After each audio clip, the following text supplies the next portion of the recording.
Good morning, good afternoon, good evening to everyone. I am Lila, and today I'm joined by Sovadan, and we're going to be watching the first round of the Inkademy Speedladder between Conflict and the Breakfast Club here. How are you doing today? I'm all right. It's been nice to jump back into Splatoon. It's been a little while for me, but I'm excited to see. This is a whole new thing I've never really seen. So the Speedladder process of kind of getting to see these teams kind of quick fire through and kind of set their position is really exciting to see what kind of teams pop up and really make a name for themselves here in these opening shots. Yeah, I mean, we're always going to be starting on zone if I believe so correctly. It looks like it's counter pick, but it is just generated randomly at the start, and we just not know what the other two maps yet so far. But we are going to start on Humpback zones really quick here. And yeah, like you said, Speedladder, it is going to be quick duels of best of 3, I believe, or play all 3. Either way, it is going to be quite quick and tight matches for all of the teams involved in here. Yeah, and it's a really high pressure situation in a lot of ways when you look at this, because not only are you under the pressure of the speed ladder itself to try to get as many as you can, but also making sure you win all those to really kind of give yourself that edge and keep yourself near the top of the ladder. It's like you said, this is going to be a lot of pressure onto them, but I guess maybe the randomness will help out in a lot of ways. If you don't necessarily get to choose to where you're going or how you're going to play it out, you might get a little bit lucky in regard to it. So I'm really excited to see what both of these teams bring out, especially because a team like Breakfast Club, who I believe I've seen around in some parts, may have a little bit more to play for here. I mean, they've been around a little bit in the comp scene around low level from what I remember. Yeah. But either way, it is going to be down to them to see what they're going to be pulling out onto the zones here. And it's going to be a Dynamo and a Vanilla Ballpoint coming from one side and the other. There is a Sploosh, interestingly enough, from Conflict. Yeah, that's a very aggressive weapon, but it does get to cover a lot of the space. Also worth noting, it is going to be the coolers, so not as much to play with. So watching for those Zukas from the distance and making sure you pop those coolers to counter it is going to be so important to keeping these zones active. Yeah, definitely. So, I mean, the first skirmish onto the zone, everyone's just fighting for it, but Kuma on the Sploosh is going to get caught out by the Dynamo, finding 2, swinging from the side, Swagger there, able to secure that zone, maybe find a third onto the Slosher as well, neutralizing and finally getting that zone down for Conflict, although 12 points are down for Breakfast Club. They have dominant control over mid right now. Ooh, the Booyah Bomb spent to just kind of get the rest of it out. Triple Ink Strike to kind of clear it up and buy the space too. Like you said, every little point counts, but that is a huge pick from Ravioli to help open it up. It does buy him a little bit of time, but not really enough to get back in. They'll pop cooler, and they have to go now. They have the advantage. Yeah, they do have that advantage of the cooler as well, but it doesn't help that the ballpoint just went down on the other side there, as now the shot gets cancelled out by that hammer, finding a second, maybe a third already, as they do jump out and they aren't able to apply that penalty onto Conflict. That means if this keeps up, Conflict might be sweeping in for 100-0 right now. Say what you will about the Sploosh, but it really does cover Ink so quickly, and it doesn't matter if your ballpoint is in the air. You're not going to be able to reach them, but you should be able to win the ground fight, and it's really just going to come down to now with Conflict getting back in control. If they can just whittle through the rest of this penalty, if they can keep that streak going like they had and wear through the cooler onslaught, they should be able to close this out in this fight. Oh, they will be, because they're already approaching up to the left side onto the Breakfast Club's alleyway there. And they're just trying to hold them back as long as they can. And like you said, if they can just chip it away as much as they could, point by point, every penalty counts. And with that Zuka, they can just hold them back just a little bit further. But Dumb Knight able to find that trade onto Swagger. But it's now very crucial times because there's no more penalty points. Conflict has to hold on to this just a little bit longer. I love the idea from Conflict there to try to force the issue away from the point so they couldn't just contest it, but it didn't quite work out. They lost control there, and now they have to build on that penalty again. Thankfully for Breakfast Club's sake, though, they did get it back in control, and now their penalty is gone. They just need to win the final fight and get control, and maybe they can start chipping this back. It's 2 minutes and 30, which is still an eternity in zones. But there is going to be a back cap for Breakfast Club, and I believe this is the time they're going to be able to step foot past that hill in the middle for Breakfast Club here, because they're fighting away and chipping away on these trades at the moment, and the Dynamo from Toaster is just putting in some work, but ultimately it is going to be the machine that's going to be coming out top. Conflict with the zone once again, and the cooler advantage is going to be able to work it out and maybe settle down for those 30 penalty points once again. It's so little penalty points once again for Conflict, but the strikes is just going to add 10 more onto that count. You know, the Breakfast Club just keep making a nuisance of this, and they'll get eventually traded out. But the Breakfast Club just, you know, every time they get hit, they just manage to sneak it back and create more of a problem for Conflict. And that level of kind of just scrappiness can work for the Breakfast Club here, but they are running out of time. They need to get full control and get just paint on this square. They need to get control of it, otherwise they're never going to be able to take this first match. Yeah, I mean, say how you will with the Breakfast Club taking that zone back many times, you're going to have to take the zone for a long time if you want to be able to get this lead, because there's only a minute 30, and regardless, no more penalty points is on the board anymore, so Breakfast Club really has to do something here. Watch out for that Zuka, and there's 10 points on the clock. The strikes barely miss the zone. It is up to the rest of the team to paint it over, as they do not. It's just the Slosher right now trying to do their best. Ravioli gets the side pick. 2 are down, but it's going to be a definitive 100-0 from Conflict. Again, great read. I love that positioning, just taking that side alleyway and denying them access into one of the better kind of vantage points for some of those backliners to play from. Really just a smart decision from the side of Conflict, and that's how you get these wins. You force the match to play how you want it to play. A big respect, a great way to set the mood here for this first game. Yeah, I mean, look, with how Conflict held on to each zone retakes and then just getting the picks immediately as well. It is very, very strong of them to be able to just hold on to it like this. And no matter what, Conflict looks like it's in a strong position to take its first set and then probably apply it to that win delta as well. Yeah, I mean, again, if you can continue to win like that when the quantity of games is a factor like this, that's huge. That 100-0 means you get the chance to kind of run through this and add it in. So another 100-0 or another knockout would just be so huge for a team like Conflict, who can make themselves a presence down this. Breakfast Club looked good though. There were moments where they shined, where they were able to kind of get their foot down and stop it, but they just never fully were able to capitalize on it. And I don't know that it has to do with, you know, I'm not sold that it was on loadout. I'm not sold that we lost on loadout here, but Breakfast Club really just kind of struggled. It looks like it will be zones again here, though. Oh, zones, Barnacle is a very interesting pick, but like you said, I mean, I don't think Dynamo and Ballpoint is a terrible combo, but when you're fighting against triple shooters and then a Slosher that can cover paint and distance so much quicker, yes, you're gonna have the range to play it out, but it didn't seem that way. It didn't seem Breakfast Club had control most of the time. It was just very scrappy fights going on and off, so Conflict will be hoping to take this second one with the same degree of dominance here, baby. I mean, for Barnacle and Dime, you have a pretty strong, what is it called, lockout that you could do. Yes. But in order to get there, you gotta be able to take care of their plat. And that's the problem, I think. Conflict was really denying that backline setup for the Breakfast Club. If that happens again, Breakfast Club is not going to be able to contest this with how aggressive Conflict has been playing. They take the space forward and deny them the access to those important high grounds to cover the paint and fight back against it. Yeah, sometimes they have to give up a little bit of space for it, but with the way Conflict is playing, they're winning their duels, they're winning their 2v1s, setting up great play for that. And like you said, 3 shooters and a Slosher, that is enough range that these kind of backline players, the Ballpoints, really can't engage onto that. So I want to see Breakfast Club make a change here. I want to try to see if they can play more mid-liney and play into the aggression that Conflict is bringing, because you're not going to win if your backline can't get set up to play. Yeah, definitely. I mean, even so, we already saw like Ballpoint being such a strong weapon and also being such a strong kit as well. And recent meta isn't just helping it out as much as it can, because it doesn't move as fast as it needs to because of that recall.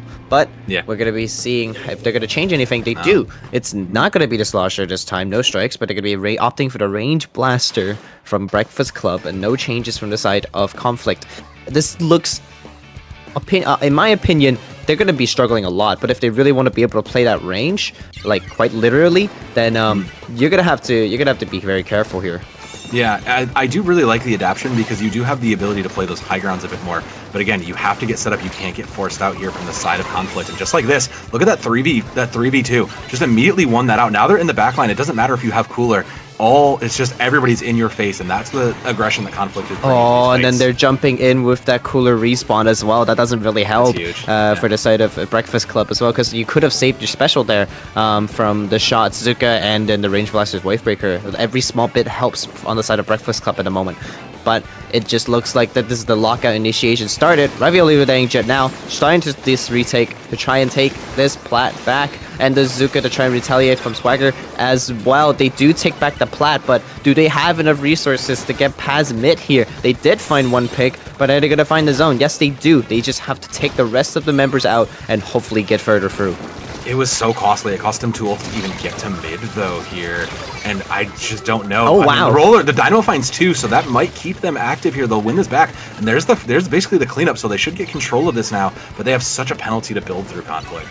I mean, once again, it is just the same case of Conflict holding the zone and Breakfast Club forcing that zone onto a penalty. But they just have to watch out. Ravioli don't want to get caught out on that second shot of Azuka. The third one finds a second one on the Range Blaster too. Nicely done from Swagger there, as they do come up to the plat and find a third, traded out by Dumb Knight. Zuka grabbing that cooler and just trying to hold on as long as they can. Those penalty points are almost gone again from Conflict, and Breakfast Club looking to be forced out once again into their base. Oh, this is a tough point. I love that Conflict are just camping. They know they see the coolers down and they'll just absolutely punish you for taking it. And this is what's keeping Breakfast Club in spawn now. They can't even get out. The Ravioli does find one and it builds a little bit of space, but I have a feeling they're not going to be able to get anything more to follow it up, as it's 25 and almost 3 minutes on the clock. Conflict just want to lock this out now. Yeah, definitely. I mean, there's 10 points on the board left for them, and this does not look great. If you're Breakfast Club, so you have to get some ink onto that zone. You gotta get going soon, but they can't make it.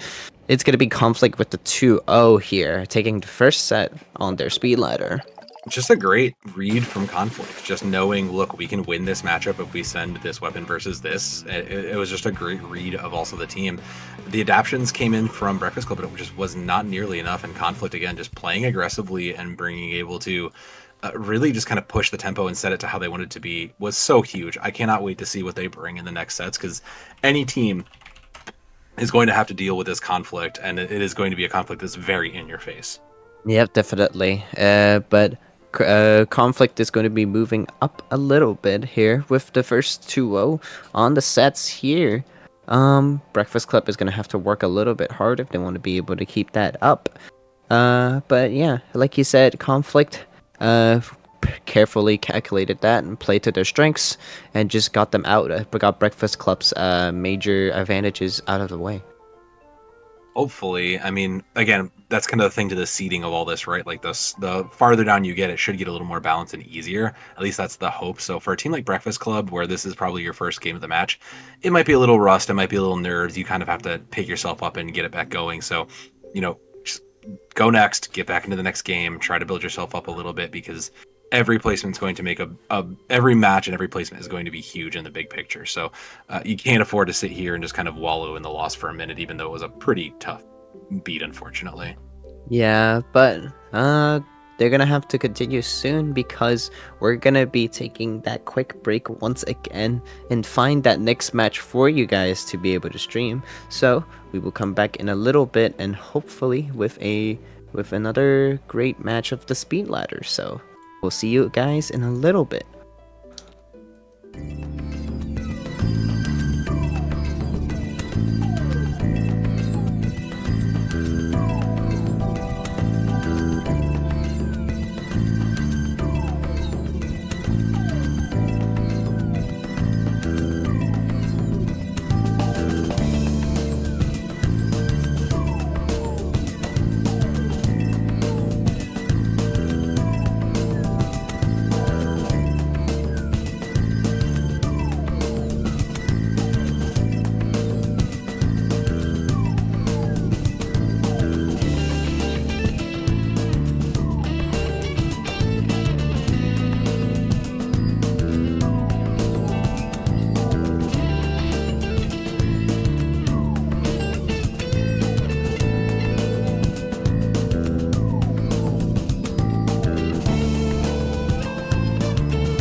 Welcome back. We're here with round 2 of the Inkademy Speedladder here. I'm joined in by once again Sylvadan, and we're gonna be here with round 2 against Prankster versus I still don't know how to say that name. Sigia.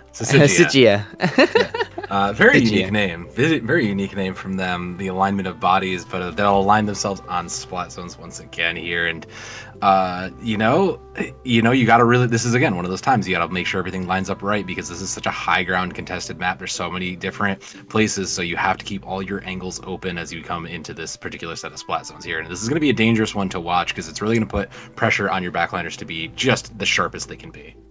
I mean, I don't know if you really want to play backline onto this map anymore. It's Flounder Heights. There's a lot of paths that people can just sneak up onto you. And regardless of if you have cooler or not, you're gonna be able to reach those areas relatively quick, in my opinion. So, Prankster and Sigia here. Hopefully that they can get this correctly done here. Yeah, fingers crossed. I don't know. It depends, because like we saw in our previous match, it depends how aggressive you play, right? If you can maintain that high ground and just deny them an entry to even get in, like, yeah, you're probably going to play more frontline focused here. But I think if you can get, like you said, like we were talking earlier, if you can get the lockout kind of set up and you can maintain these high grounds, you might be able to get away with something. Maybe not as insane as a pencil, or a ballpoint, but you can still get away with something a little bit more rangy as long as you control the space to it. I mean, blasters and sloshers is going to be such a strong option here for both of these teams if they opt to play it, and we're going to be seeing if they're going to be actually playing these in this right now. So we're going to be seeing a Wiper Nautilus actually with the Tri-Slosher, and then a pencil with another Tri-Slosher as well, but it's different Tri-Sloshers on each team as it's different Nautilus on each team as well.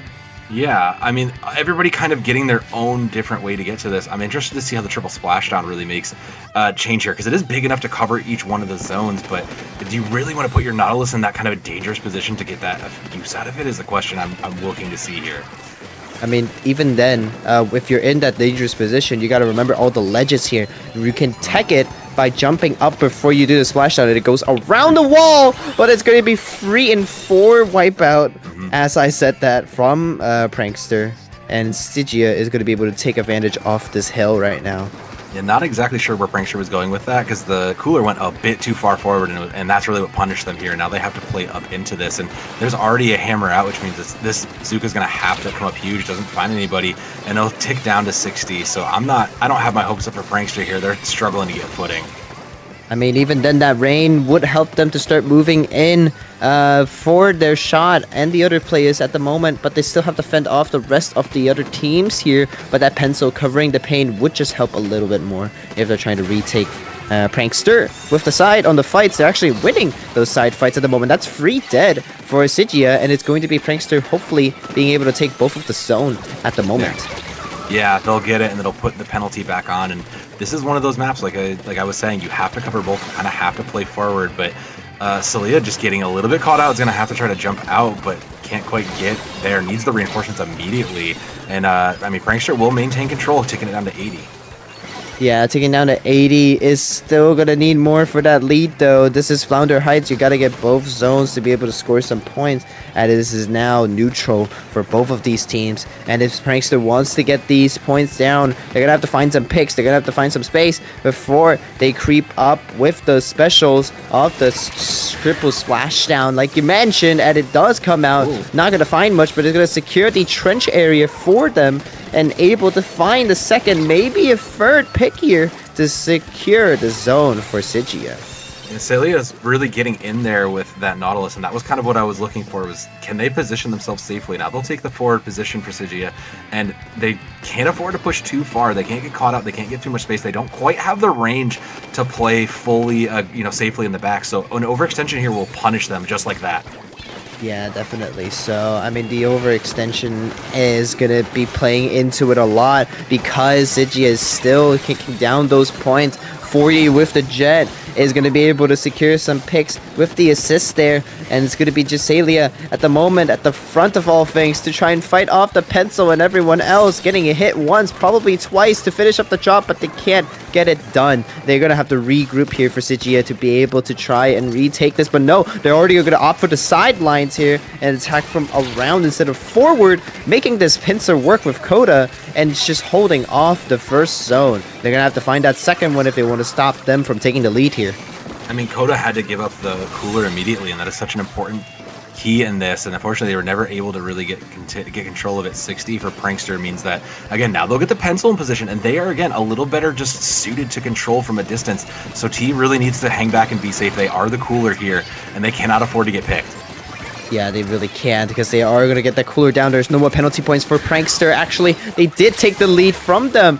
And Sigia now has to work forward to try and take this back before they're knocked out because there's not a lot of points left on the clock here. All they need is one zone to be able to neutralize it. But 40 with that Inkjet is going to stop any hopes of that by finding two, maybe a third pick from their teammates, actually, and that's going to be the round one reverse back to 100-0 for Prankster here. Hey, you were questioning, can we play a backline here? And, I mean, Prankster kind of made the point that, look, we're still going to bring our pencil. We trust our backliner to do this, and we're going to give them the position to build up, keep the coolers coming, and keep the team going. And that was, that was the question to it all, was realistically, can we get that to work? And you'll see it here in the highlights. Yeah, Sigia really did manage to control a lot of these side angles. They tried to play from those unique different angles, but really Prankster's positioning just really enabled them to kind of keep them in check here. And you can see it there. Just look at how much space they are able to cover while keeping each other guarded versus these onslaughts. And a lot of it does come down to this beautiful jet play. 40 has been insane with that jet. So kudos to them for making that work in such a difficult positions like that. Yeah, definitely. I mean, for someone who struggles to find this map to play as a charger, it is definitely really, really difficult for whoever that was on the pencil. But definitely so. We're going to be moving on to the next counter pick, and I believe it's going to be Tower Control Hagglefish that they're going to be moving on to, picked by Sigia.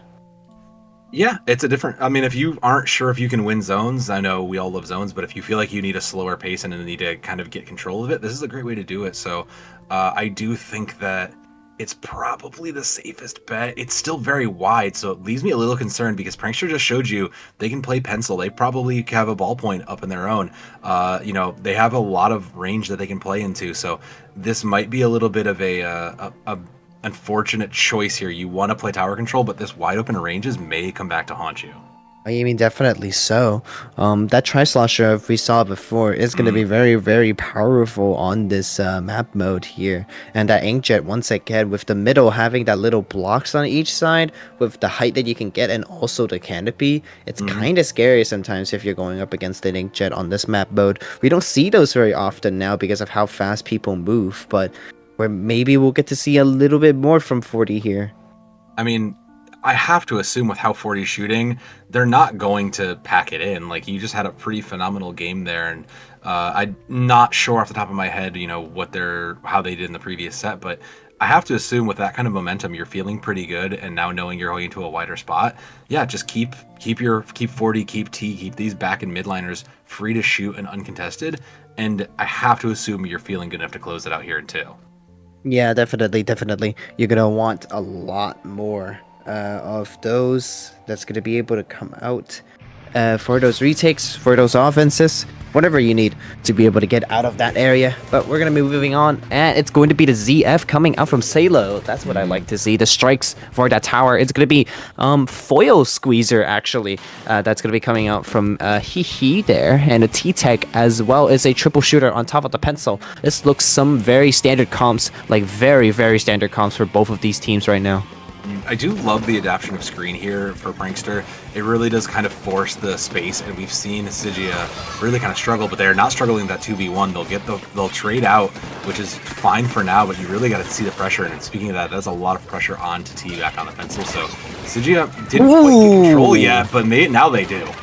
Hold on, that was a really, really good shot from Sayla, making that work. but is going to have to find more than just one pick if you want to be able to take the zone. As the Viper goes down from the side, it is just a shot on the side of Prankster to be able to hold this off, and it's just Sayla once again backed up into a corner, having to force to drop and jump out here. So they have some specials, they have strikes to stall this out, but if they don't want to stagger to start from Prankster here, Sigia has to find something to work with as those strikes come down. There's those strikes. That's what we were hoping for. That was your answer to this, and that's why you picked it. But, I mean, it's still not quite... Ooh, that's rough. Not quite the lead you would have liked if you're Sigia, but it is, you know... You stopped it at a reasonable point. They didn't get first point there. Now you have to play. I want to see them take more space here. They need to get control of this. Otherwise, they're not getting this card past mid. Yeah, definitely not. I mean, this tower is noticeably very stagger heavy. If you're going to have a good footing of it, Rene is going to be able to find that 180 onto that hammer to find a pick. And then now the lead flop from Sigia is going to be able to take this up a notch. 40 with the shot trade onto the Tri-Slosher, but they were coolered up, so this is a negative trade for Prankster at the moment. And with the tower momentum going in favor of Sigia and 3 down once again, this is not looking too great for them as they broke through the second checkpoint here. Yeah, coming down to the 20s, I mean, it's still pretty much best case scenario for them. 15 and counting means that they basically have this one out with no real specials and now down 2. I mean, it's as good as a win, even if you don't cross the line. I mean, just cross the line and win. It's that easy. That is a very quick comeback from Sigia, just saying, hey, we know this map better than you do. We're going to be picking this one specifically because we know what we're doing. And they made it work. And it's a very, very strong composition here, because I gotta be honest, I used to play something like this, and this is just something that you can have all grounds covered. You have strikes, you have Zuka, you have the hammer for the aggression, and you got bombs from the Tri-Slosher and the cooler coming out. So it is just very optimal in a sense that you get to play multiple ranges and have multiple aggressions, and it just works.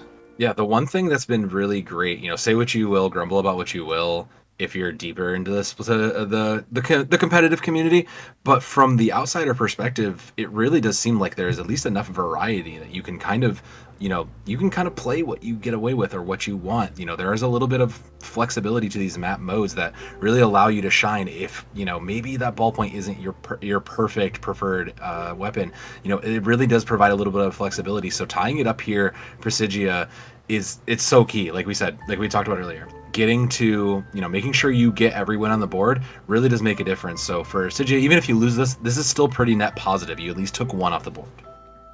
Yeah, definitely. I mean, the worst part about this is right now is that this is going to be a game free for both of these teams. And the one then, because it's just the best of 3, because we got to get things moving.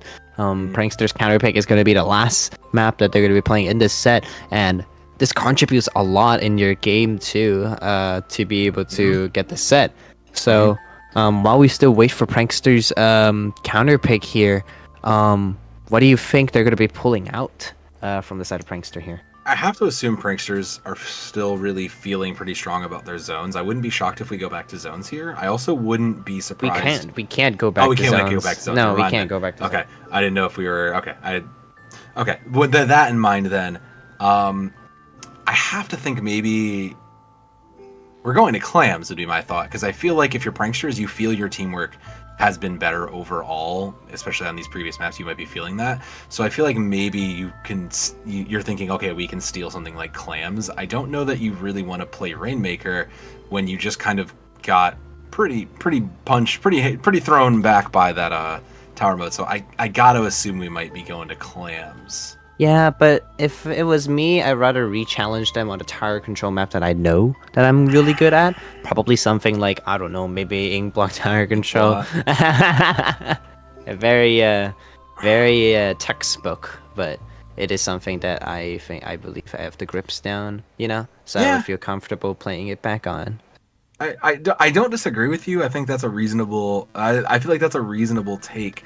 I wonder if maybe... How rattled are you feeling if you're Prankster at the end of that? Because you had the initial lead, you won the first fight, but you couldn't win one after that. So you might be feeling a little too sheepish for that. I would wonder if maybe you're going to go even Rainmaker. Just trust your backline and let them take control of the Rainmaker. You did play aggressively for Prankster, so I don't I wouldn't be shocked if we saw tower control. And now that I'm thinking a little bit more about it, I could see Rainmaker coming up as well. Yeah, I mean, Rainmaker could be the play if you are, but we're gonna be moving over to something, hopefully. I'm just looking at the gameplay screen and hopefully something is coming up. But I don't know, but I just really like Siren's no, not Siren, Sayla's charger pick just now. I agree. Mahi it Rainmaker. is Mahi Rainmaker? This is a map list? Yeah, this is Hello? This is one of the choices of all time. Like I was saying, Rainmaker makes total sense. Mahi is the wild card to me. I know it did get like we've all seen the changes. We've seen what they've done to it. It feels like it might be like a throwing people through a loop, right? Like how many people are really scrimming Rainmaker Mahi? So maybe this is like a secret trick up the sleeve here for Prankster. I mean, there's no definitive banned map modes here, Yeah. so I guess this is a valid pick for them. Yeah. It's gonna be interesting. I mean, it's going to be either a very quick 100-0 for these teams, or it's going to be constantly fighting for like 1 to 3 points at the end of the checkpoint. Like it's always gonna be like that. So my bets are one of these teams are going to just KO 100-0 on this game free. So let's go see how they're gonna be approaching this for both of these teams. It's gonna be the Nautilus of Sayla coming back out once again. But what about Prankster? Prankster is gonna opting for the Vanilla Squeezer and the 52 gal with opening Gambit here. Okay, 52, we're playing a little bit more defensive, but we have a lot more pick potential, and I love the whale. So, yeah, like you said, this is a small map. You can kind of really contest. A lot of this mid-rangey stuff contests from halfway across, so I really do like the safeness from Prankster, but still kind of keeping it in their own wheelhouse. Yeah, but you gotta watch out for that Rainmaker pop and the squeeze coming through with a shot. 40 not able to find that pick onto Sayla, and it is going to be just Hehe and the pencil trying to hold onto bit, and the shot jumps back in to try and get some picks going. They do find one. They're gonna be able to find two, trading out the third and trying to get this Rainmaker dunked on this first checkpoint. And remember, the stage only gets good when you dunk that checkpoint in, and there it goes, coming down in favor for Prankster, maybe, as Renegades find a pop on the hammer, and they're going to try and hold this off as long as they can for Sidia. Like you said, the map architecture change here now makes this a little bit more difficult, means that the Prankster squad is going to have a lot more control or space to control, and now that they're in a position where they can get it up there, they'll have to just play to the reset here. 58 isn't enough to secure this, so you can't just sit back and play safe. You still need to play aggressively, get your picks, and go in for Prankster.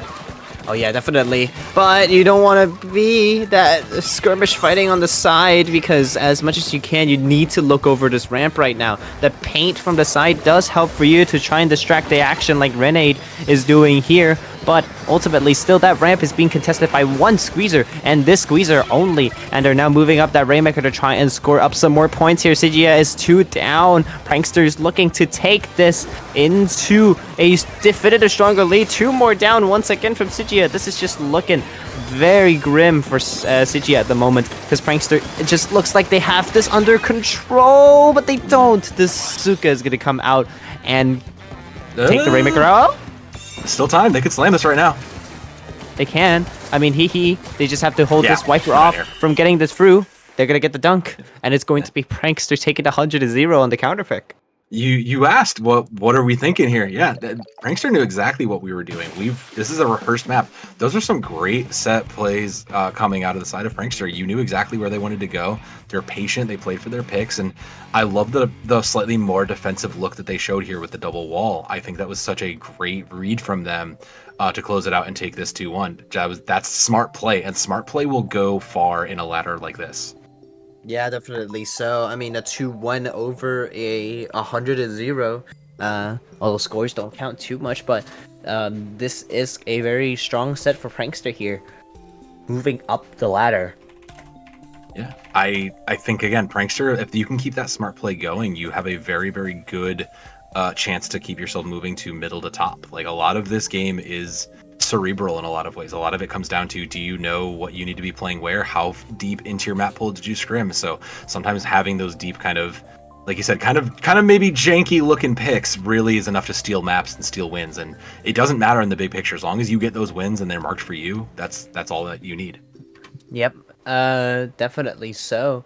But But yeah, it is going to be Pranksters moving up on the ladder, like I said before, and Sigia gonna have to work a little bit harder to get that score back up. So we're gonna be taking that break once again and get that third game set and go for you. So we'll be right back, and don't leave anytime soon because this ladder still goes on for 2 hours, I believe.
Welcome back. This is round 3 of the Speedladder, and if you can see on the top of your screen, we're going to be seeing some very, very strong and familiar teams here for both of them. It's going to be Black Lotus versus Free Flow here. I'm joined back once again by Sovadin.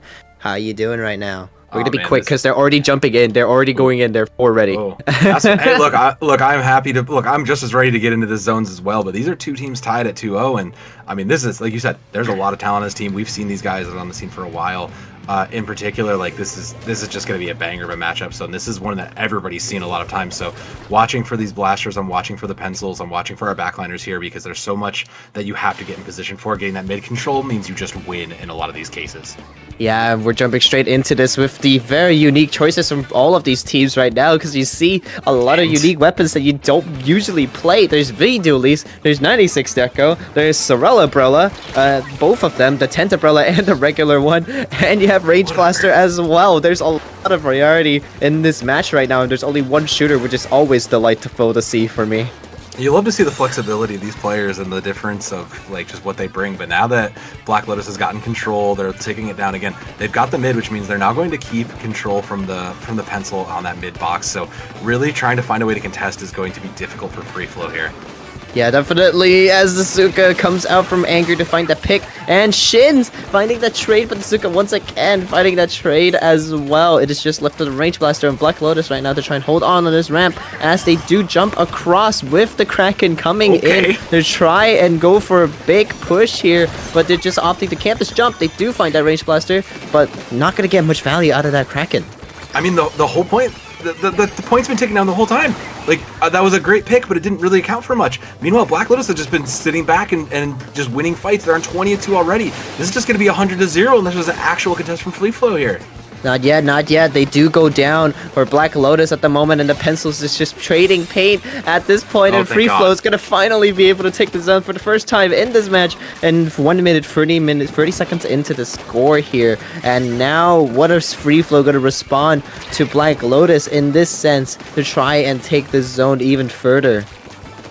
They need to get more picks because I keep seeing these Brellas fall very quickly. 2 down for Free Flow means that the point's basically lost, that they have to give up the space here, and Black Lotus will get back control. It's still 70 to go, so it feels like an eternity, but Free Flow needs to win this next fight if they're going to stay in contention and even stay in the match here. Yeah, definitely. So, I mean, you want to be able to paint out as much as you can. You want to be able to get out as much as you can as well.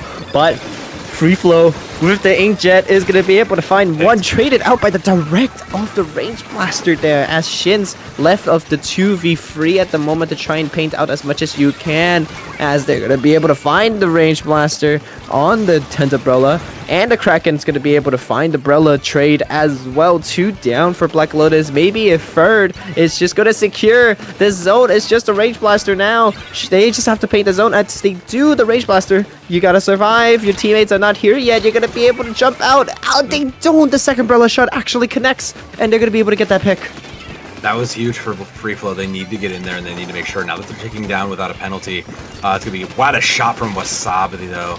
I mean, that was just a great opener. They still have the cooler to send out in a second, so they should be able to go. The double coolers are up for them. Yeah, they're going to have to be even more careful now, Free Flow, because Black Lotus is just not giving up, not backing down with the aggression, but they might have to because the 96 Deco of Aichi is going to be causing some problems, and they have Kraken ready to go as well. They're going to be forced out because of the Range Blaster, but they're going to force it back around with the Kraken and the Crab onto the zone to try and get the zone here. They do find one onto the zone, but they just have to be careful at the moment, because if you go down with these trades, you're not going to be able to get the zone, but they still do. Grades just keep falling, but it's unfortunately for Free Flow, it tends to be on their end. They're going to send in the Inkjet, still no value on that, but does manage to get one. Blocked by the Brella, and that is enough, but Jaylee's going to have to take the one and just hope that the rest of the team can keep this zone going. They gave up Cooler as well, so they're going to be behind in this upcoming fight. Oh, but yeah, they're going to be really behind on these fights if they don't get those trades on Black Lotus, because Free Flow is going to have to hold on to 6 remaining if they want to be able to get the zone lead, but it's going to be a free down for them. And moving up in the world is Black Lotus with that zone hold with 30 penalty points, around the same ones as Free Flow has, with lower lead points. It's going to be really rough for Free Flow if you want to beat them to try and take back the zone right now. Last 30 seconds mean this is the last fight here. 2 down for the side of Black Lotus means Free Flow has it in. It's gonna be the Kraken. There's gonna be one, which means they'll get control and they'll burn down the rest of it. They'll trade out in the end, but 25 seconds means that this is gonna be the last fight. They cannot afford to give up any space here because they still have so far to go. Yeah, they do have a lot to go. The suction bomb is going to take them down. Take 2 down from Free Flow. 10 seconds left on the clock. It is going to be Black Lotus be able to strike and take the zone here. But desperate attempts from Free Flow is going to have to try and take the zone. It is a big zone to paint if they're able to take it down to a neutralize. But they're not going to be able to take the zone. That's the problem with this, right? Is it's so very difficult to contest all of that zone when you have to play around that all-important midpoint. So, I mean, considering the weapons we saw and kind of what we saw from both of these squads as being undefeated, this feels right. This feels like a series that's going to go to 3, and it feels like one that's going to really kind of go back and forth based on what we saw there. I don't know that we'll see any as crazy unique picks in the future, but I really do think that was a incredible showing and really a great look at both of these teams near the top of the ladder. Yeah, definitely. But like this first random zones map is always gonna hurt for all of these teams, and for Inkblood zones to be played, I don't think anybody would like to play it sometimes because the zone is just so big with a big clunky thing in the middle. The little the statue in the middle is just gonna hurt trying to paint over the zone if you're anything but a pencil sometimes. So it's just really rough for Free Flow there. They had a chance. They neutralized it, but it just wasn't enough paint to counteract Black Lotus's the output there. Free Flow was running. Were they running double cooler there? No, they weren't. No. No. Okay, I thought I saw double cooler on one of the sides, and I was like, that feels a bit excessive. I understand wanting to rotate your specials and trying to make sure you have cooler up, but I feel like, as I say, I thought I saw it in passing, but I will say, like, Free Flow managed to try to get their coolers into decent positions and, tried to get full advantage of them, but just couldn't ever quite win the duels with it, and it will be tower on the boat. So, all right, not where I thought we were going to go, but okay. The boat. I mean, Free Flow might have something cooking. They might know what they're doing here, like you said before. Yeah, we questioned the Rainmaker Mahi. I mean, look, I questioned it because nobody plays it. Manta Tower, maybe. I get some people like it. Probably Free Flow does, so they're gonna have to figure this out. But I mean, if it was me, I would regret playing this. This is such a rough map for me.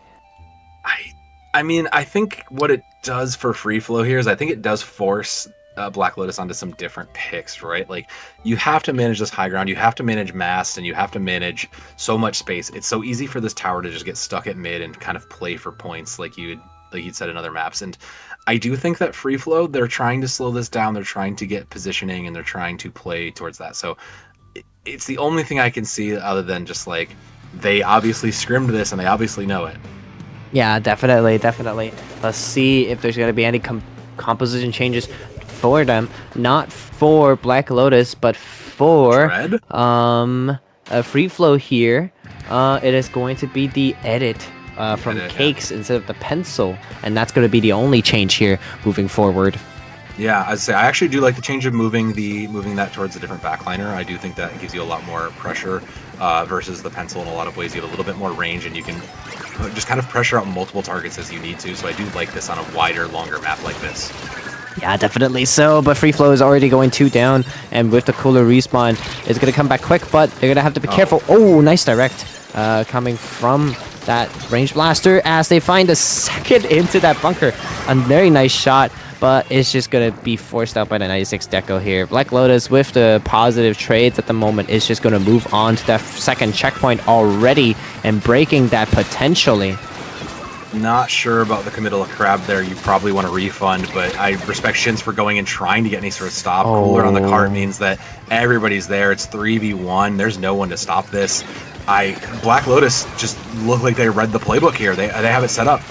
Oh, but they're here with the Kraken to try and stop the tower as much as they can, and it's going to be working just a little bit to stall it out, but the inevitable is going to happen. They find 2 down, 3 down on the side of Free Flow. It's just Cakes with the edit to try and get this tower, but they can't. It is just going to be Black Lotus 2-0 in a dominant fashion against Free Flow here. I mean, you would have showed me that out of context, and I would have assumed that was Black Lotus's pick, just how dominant that was. And I mean, that was a heck of a showing. There was no forcing that team off of their comfort. So a nice, quick, easy 2-0 for Black Lotus means that they go up to 3 and move ever closer to the top of the ladder. So Black Lotus, again, one of those teams we'd seen around, has constantly done well. And I mean, with a performance like that, I think it's hard not to understand why and how they are a good team going into this ladder.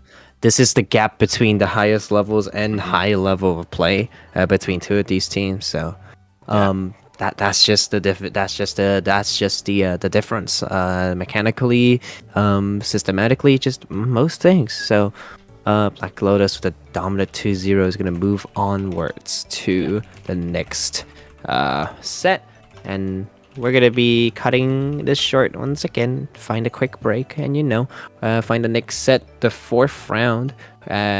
Our people are still queuing, and we're going to be back quickly in a little bit, so stay tuned. We're still here for another 2 hours once again.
Alright, welcome back. We're here with round 4 of the speed ladder. I'm joined in by once again with Sylvaden. We're gonna have Hibiscus versus Osmosis here. This is going to be a tough uphill climb for Hibiscus, and pump back zones is concerning for me. Osmosis is still one of the few undefeated teams that's left here. I mean, we were kind of talking about it. This is going to be, Osmosis is just a good high-level team, so I have to know that they scrimmed this. They're ready for this one, and unfortunately, I don't know if the randomness favors Hibiscus here. Yeah, I mean, the first map, again, it's going to be random zones, and we're going to be back onto humpback zones already. Taking it back to the start of the stream already, so this is going to be very interesting to see how it's going to be holding up.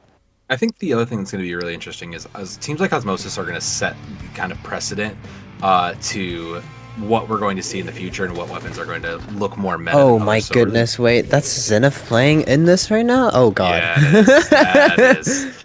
Yeah, so this is going to be interesting because they're going to really set the standard for what we see, and based on what I see, even with Dad on the junior. Oh, that's Festi. Oh, that's two Festies on Osmosis. Oh no. Yep, this is going to be a fascinating one.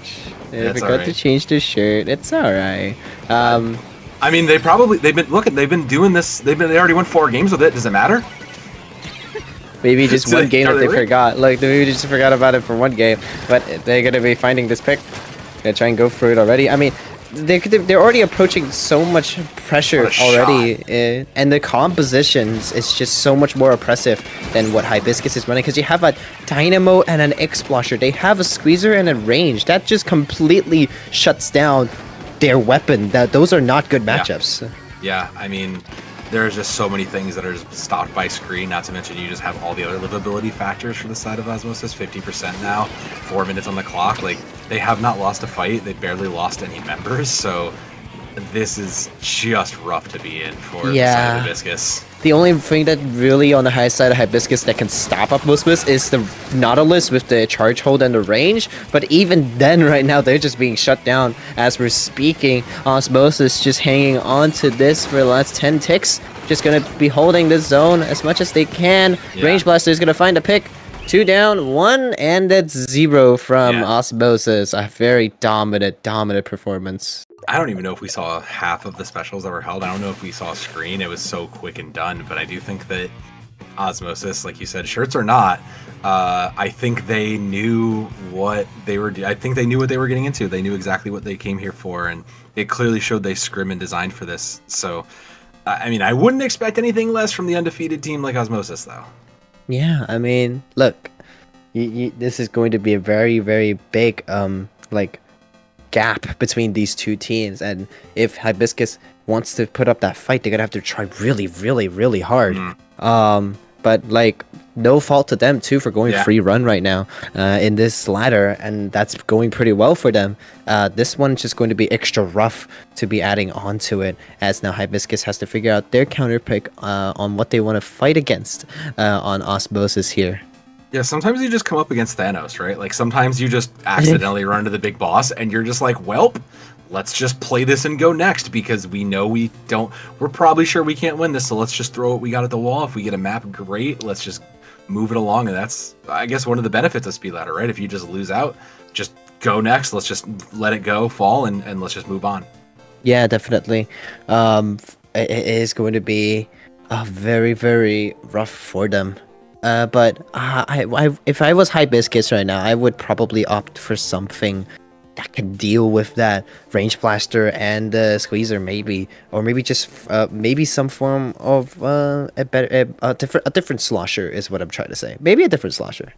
Yeah, I mean, at this point, you kind of just gotta throw everything at the wall and just, like, what do we have that we can use? What do we think is gonna work here? Because at this point, like I said, you know you're coming up against, like, Godzilla, so you have to let's just play our best game and go, and just not really think about it, not get beat up about it. If you take 200 to zeros, you can't let it affect your mental. There's still such a long time ahead. Ooh, and it's our first here clams. It is. Yeah, and it's food related too. Hey, okay. clams in my ramen. I'll take it. Clams in my ramen. I'll take it.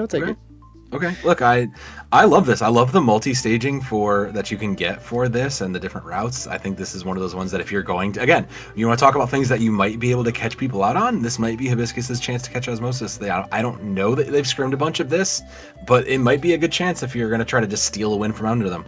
This is a very standard map mode in the last months that's been out for a while, so I doubt that Osmosis is going to be underprepared in this map mode because granting it's just one of the better ones in clams when you have multiple That's fair. routes and you That's have fair. a good mid to fight with, and it's just overall enables a lot of things for them and in this match as well. So we're going to be jumping right into it now and see what they're going to be putting up for us here. Osmosis and Hibiscus. Let's see if there's gonna be any changes. It's gonna be this custom Expo and the heavy edit with 2 shooters going against the same comp. Again, I like this change. I really like this change. Yeah, I think these adaptations are great. I think that just the problem is going to be, can you now execute? Because that was the other half of the problem. You can choose well, but execution is going to be the tougher part. The good part is if you can get the control the high ground and set up your 2v1s for success, you should be fine. I say that, but there's immediately a pick on the way of Hibiscus. Oh yeah, definitely. I mean, Osmosis is just playing to their range, playing to their picks so strongly here as Hibiscus is gonna go free down and is just left off Hibiscus's defense here to try and hold on. Verde with the Zuka is going to try and find someone, unable to do so here. They're just holding back just a little bit here, Osmosis, because they still need to build that economy for that lead if they want. I mean, for the Power Clam, but they're not going to be able to do so far as Zenith is going to clean the rest of it up. Yeah, again, like you said, this is one that was probably a bit more scrimmed and everybody kind of knows, so it's just going to come down to how well does the team play when it comes here. And we've seen Osmosis, been undefeated so far, so I have to assume they're looking pretty set up. There's the bubble, which means that it's probably a go time. Yeah, I mean, here comes that first score. Second Power Clam is built up as well. They're going to have to try and get in here if they want to be able to get this through, as they do dunk that in. And it's free down, just Frosty on Hibiscus to try and stop this as they need to, but it's going to be going down. 39 points remaining for Osmosis here to try and take the lead, but they do find one pick, and they do find a space. I believe this is going to be the end of the first score. Oh, no, not really. Oh, no, never mind. They're going to keep Not it yet. in, and that's more in 24 and counting means that it's still a lead. This is there's the scoring. They're going to continue to keep it open now. Oh, and I mean, now we're just my camping the goodness. picks here. We're running out of time. I mean, we're done. We're done here. One more. Just one more clam here. One more. Yeah, there we go. Yep. Okay. I mean, I hate to say it, but this was expected, right? Like, this was kind of what we kind of expected is when you look at a team like Osmosis. Like, I hate to... David versus Goliath. Yeah. But I hate Goliath to say wins. it, but yeah. It feels bad to say it, but, like, let's be real. Like you said, this is a high-tier team. This is exactly what you expect to see, and I think that is a great look at what you should expect if you are playing up in those higher divisions.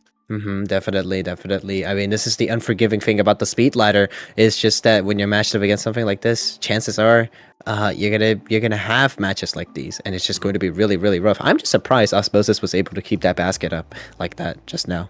Oh yeah, that was definitely, like, just again, when you look at clams and the teamwork that needs to come to make it work, like, you can see it right there. There's the crossfire setup to try to pressure out and just force the attention, and then just allowing the rest of the team just to say, look, like, just keep the basket open. We'll just keep getting picks, keep us fueling, and we worked out. So I mean, Osmosis absolutely going to be. They're definitely one of our top 2 remaining undefeateds at this point. So depends on our Frodella team, who we're waiting on the results. But I mean, Osmosis is obviously going to be a team everybody's going to be watching out for, especially if you're in that one of those top divisions. Definitely. I mean, you really want to. Hopefully this doesn't happen again for Hibiscus for the next few runs, but it is going to be based off their win delta, so hopefully that helps a little bit. Good luck on their runs here, and Osmosis hopefully keeps being undefeated, and if we're lucky enough, maybe we'll see a fight between Frutella and Osmosis, maybe. So hopefully that happens, but we don't know when that's going to happen, so we're going to take the quick break once again, coming back to you in a couple of minutes. And we're going to find out who's going to be our round 5.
Hello and welcome back. This is round 5, I believe. Starting to lose Yeah. count a little bit here on the speed ladder, and we're gonna have Rainfall versus Peace Strikers here, and I'm joined once again, by Down. How are you doing right now? Yeah. It's only map 5 for us, but it ain't too long as we're coming back to our next random zones. And, both of these teams coming in 3-1.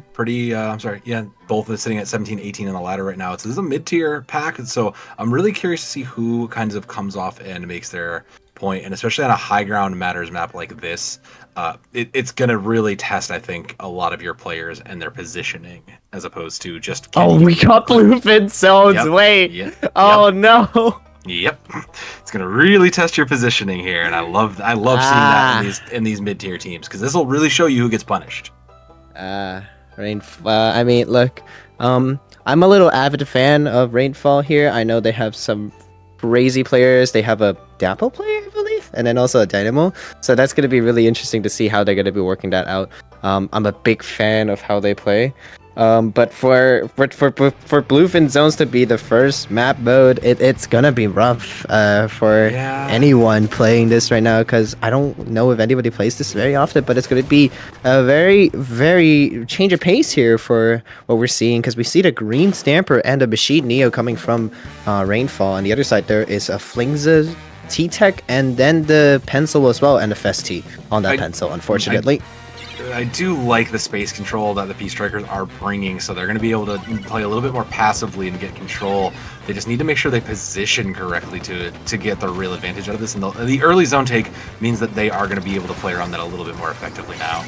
Oh yeah, 100%. But Peace Strikers is just having that advantage right now. Free down for them, and 4 down. That is a delay wipe on the side of Rainfall, and it is going to be Peace Strikers on the zone to try and hold this off as long as they can right now. But the main thing that Rainfall right now is lacking against these Peace Strikers right now is just the range. They only really have the Stamper to try and get that out, but as soon as I say that, Satora with the Zuka is going to be able to find one, maybe a second if they can. The second Zuka does come out, but with the strikes blocking the way, they're going to be able to find a second, but the cooler comeback is just way too quick for Rainfall to be able to make a move here, but they do get the zone and apply some penalty points. Actually, they find 2 more here. That's huge. That is a huge timing, a great read just to try to make sure they play around that cooler as best as they can. Now that the zone changing positions, it's up to Rainfall to maintain control of it here, because the reinforcements are back, missiles are in, and I mean immediately Rainfall loses 2 means that it's just gone. It's squandered already. Yeah, it's gone already immediately, as the 2 down from Rainfall is going to have to make this work once again. They're just trying to find as much as they can to build that special up. Try to regroup and, just get those key specials coming out, because they do have that Crab and the first Zuka ready to go, and the cooler as well. Rainfall looking like to start this first push, as they do find 1 pick, maybe finding the second, as the Crab does come out to try and paint out as much as they can. 2v1 here. Pick is going to be able to find the pick, and is just left with the T-Tech on the side of Peace Strikers on the other side of the map at the moment. They're on their plat there up there. Are they going to be able to find them? No, as the strikes do come out from behind, and the flank coming around as well. The pincer is just happening, but there's going to be even trades all over as the zone goes back to neutral and in favor for Rainfall once again. It is so tough to just manipulate the zone with this map being so wide as it is. It's where these backliners really get a chance to shine, and you've seen it that Dynamo as well. But a great read and a great 2v1 collapse means that, I mean, the control will fall back to neutral. And this is the best case scenario right now, is keep it in neutral as long as you can. Let your team come back and benefit from the side of this cooler. Yeah, definitely so. But it is going to be Peace Strikers going 2 down once again, and the Zuka trading each other out, just trying to find something on the zone to be able to take it. Satora on the side is going to get picked up by Zoe here, but it is zones for Rainfall. Once again, he's just flipping back and forth really quickly. The first strike hitting that bridge is not going to be able to let that zone being retake by Peace Strikers here. They're just working as hard as they can with those trades from both these teams. Scrappy fights all over to try and get the zone at the moment. Last 2 minutes means that there's a couple of fights still, but this is going to go on for a long while when these overtimes start to tick down. So if you can come into those last couple fights with full control, you could be in a pretty good position to close this out. Rainfall going to send in one of those Zukas to try to buy a little bit more space, but it's more for zoning at this point, and then you can't afford to waste ults like that. Finally, a pick for Zoe means that they'll get a foot in the door. This is There's not two. looking too great. They're separated right now on the side of Rainfall from each side. The crab does come out, but they're not in the active area where the zone is to try and paint it out or just finding any picks that's related. And now on the left side here, P-Strikers is going to be able to move up onto their plat to fight on their plat and finding 2 more picks and 10 ticks left now. Zuka's going to find 1-2 down, but it's going to be a 2v2. They're going to have to rush the zone paint if they wanted to get it, but it's not going to be enough. They got half of it on Cyan, but it's not going to be enough for Rainfall. It's like you said, this is not a map that everybody plays, not everybody scrims, and this is what separates some of those top players, right? Is the teams that can adapt to an oddball pick or random pick like that. So, you know, it's part of like tough. It's just a tough luck of the draw in some ways. So, for Rainfall, just like, you know what, brush it off. You get your pick, make it yours. Try to find something you can bring it back in. You still want to take the win. You want to try to keep yourself as high up as you can. So. You just kind of, you can't let this affect your mental going into the game too here. Find your mode and map and get it on your side. Yeah, definitely. I mean, counter picks is the best way for anyone to consider the next map on what they want to do and what their strengths are. And we're going to be seeing that counter pick coming from Rainfall as soon as we get it. But Bluefin Zones was just rough for both of these teams, I would say, and definitely not something that I don't think anybody would like to play, but it is definitely very, very interesting to see as we now will see. I do see a counter pick. I do see Splat Zone's Mahi Mahi coming out. I mean, the return of Mahi Mahi is always fascinating. You know, once the formerly loathed map coming back in there. I know people have lauded zones as like one of the better ones, so this doesn't shock me. I'm a little shocked Rainfall want to try to play zones again. It means it tells me that they feel comfortable and they think they could win it, but just that the map was wrong. So it's a little bit of a gamble on Rainfall's side, but I think it's a reasonable take if this is a map you've scrimmed a bunch. I think this has to be as calculated as it looks. I mean, it's very staple for what they're doing, but that pencil on P-Strikers can be very big determining factor on how that zone's going to be handled, because pencil can just handle that zone all by themselves if they really, really wanted to, and nobody's contesting them, and you just got to be careful when that happens. But Rainfall might just have something on their sleeves that can make this work. There has to be, because that's been kind of my concern about a lot of these is, like, you have to look at things like pencil, like ballpoint. Backline is still very, very strong and still very, very controlling, especially on these smaller maps. So I'm really wondering now, like you said, P-Strikers, there's got to be something in there. Do we have anything that can get back and flank? Or do we want to try to contest maybe from, you know, a ranged sniper duel? I'm not sure what their preferred answer is, but I do think if they can get back and pressure the pencil out and force some errors, that's going to be their best shot to keep this series alive. 100% true to that, because as much as you can, you don't want that pencil active and you don't want that backline to be able to pressure you and give pain and also get cooler out as much as they want to. So hopefully Rainfall, who is already logged in, has something going for them in this map mode. P-Strikers, if they're able to just keep the pressure up as they usually do, then this is going to be very, very interesting for both of them to try and hold this out, because Mahi Mahi sometimes is very notorious for locking people out and even sometimes going into their base. And that was as you nailed it to me, because that was going to be my next thought, is with P-Strikers, how they played that last map, they were very controlling as to where the fights took places, and that is such an important factor to locking a team out, is being able to just guide the fights where you want them to be. And especially if you can play forward and play from the high ground, play from your best position for a team like P-Strikers, it means that's the difference between going up and winning in a 2-0 versus having to play out the game 3. Oh yeah, definitely. Let's see what they're going to be playing. Satana is going to be on the pencil here as to counteract the paint, but it's going to be the heavy edit that's going to come out from P-Strikers, and interestingly too, the carbon deco on P-Strikers here. Okay, we're going to play fast and aggressive. I wanted to see that, so I want to see this carbon get in some faces here, because that's going to be your best tool to keep these backliners in check, or at least keep them looking from just firing in and getting that ink down. Yeah, definitely. And here is that first skirmish. It's going to go down in favor for Rainfall, finding 2 picks. And maybe Burden is going to be able to find the third. Unfortunately, no, the Carbon's going to be able to trade out. But Satora and the pincer coming from them is going to be able to find that pick. 1-2 down on the side of Rainfall, but it's going to be Peace Strikers with that delay wipe. And it's going to be Rainfall holding onto the zone just a little bit here. Zoe is going to be a little bit ambitious to try and go forward to find that pick, but it's going to get traded out by the machine there. It is going to need 60 points if you want the zone to collapse down. So let's hope that Rainfall here can hold us out just a little longer for the stage to be, quote, playable. Ooh, caught off on the edge there is not where you want to be, and that's one of those moments, again, where if you get just overextend a little too far, you'll get punished out. Thankfully for Rainfall, they did push down to below 60, so the map architecture will change here. Are we sending Cooler? No. Excuse me? The Cooler What? blocked the Zuka shot. No. Wow. I've had that happen to me once in a tournament run as well. That's not something. That's not pleasant. That's definitely very that feels unfortunate. Yeah, feels that bad. really does. But Peace Strike is here with the zones. He's going to be able to take this lead. Rainfall is going to try and regroup from this, but they have a very heavy offense on the left side here, trying to focus up on going around instead of confronting everyone directly. And they're going to be able to find the zone, but are they going to be able to find the picks that they need? They're going to be able to find 2 hits onto the heavy end and maybe a couple more. Just so many chip hits onto Peace Strikers right now, but they're just not able to find something to work with. Carbon and the shot's going to go down from Peace Strikers, finding 2. They're going to try and hold the zone here, Rainfall. I mean, that was what I said, right? Is that they're trying to take these fights where Peace Strikers are trying to take these fights where they want to, and instead Rainfall is just not giving them that space to do so. Unfortunately, they're going to get pushed back here, which means Peace Strikers will take control of the zone again and burn that down. But Rainfall, when they get this positioning and they force it and they don't let Peace Strikers play the game, they've shown that they can win this. They just have to break in now, and that's going to be the hardest part of this all.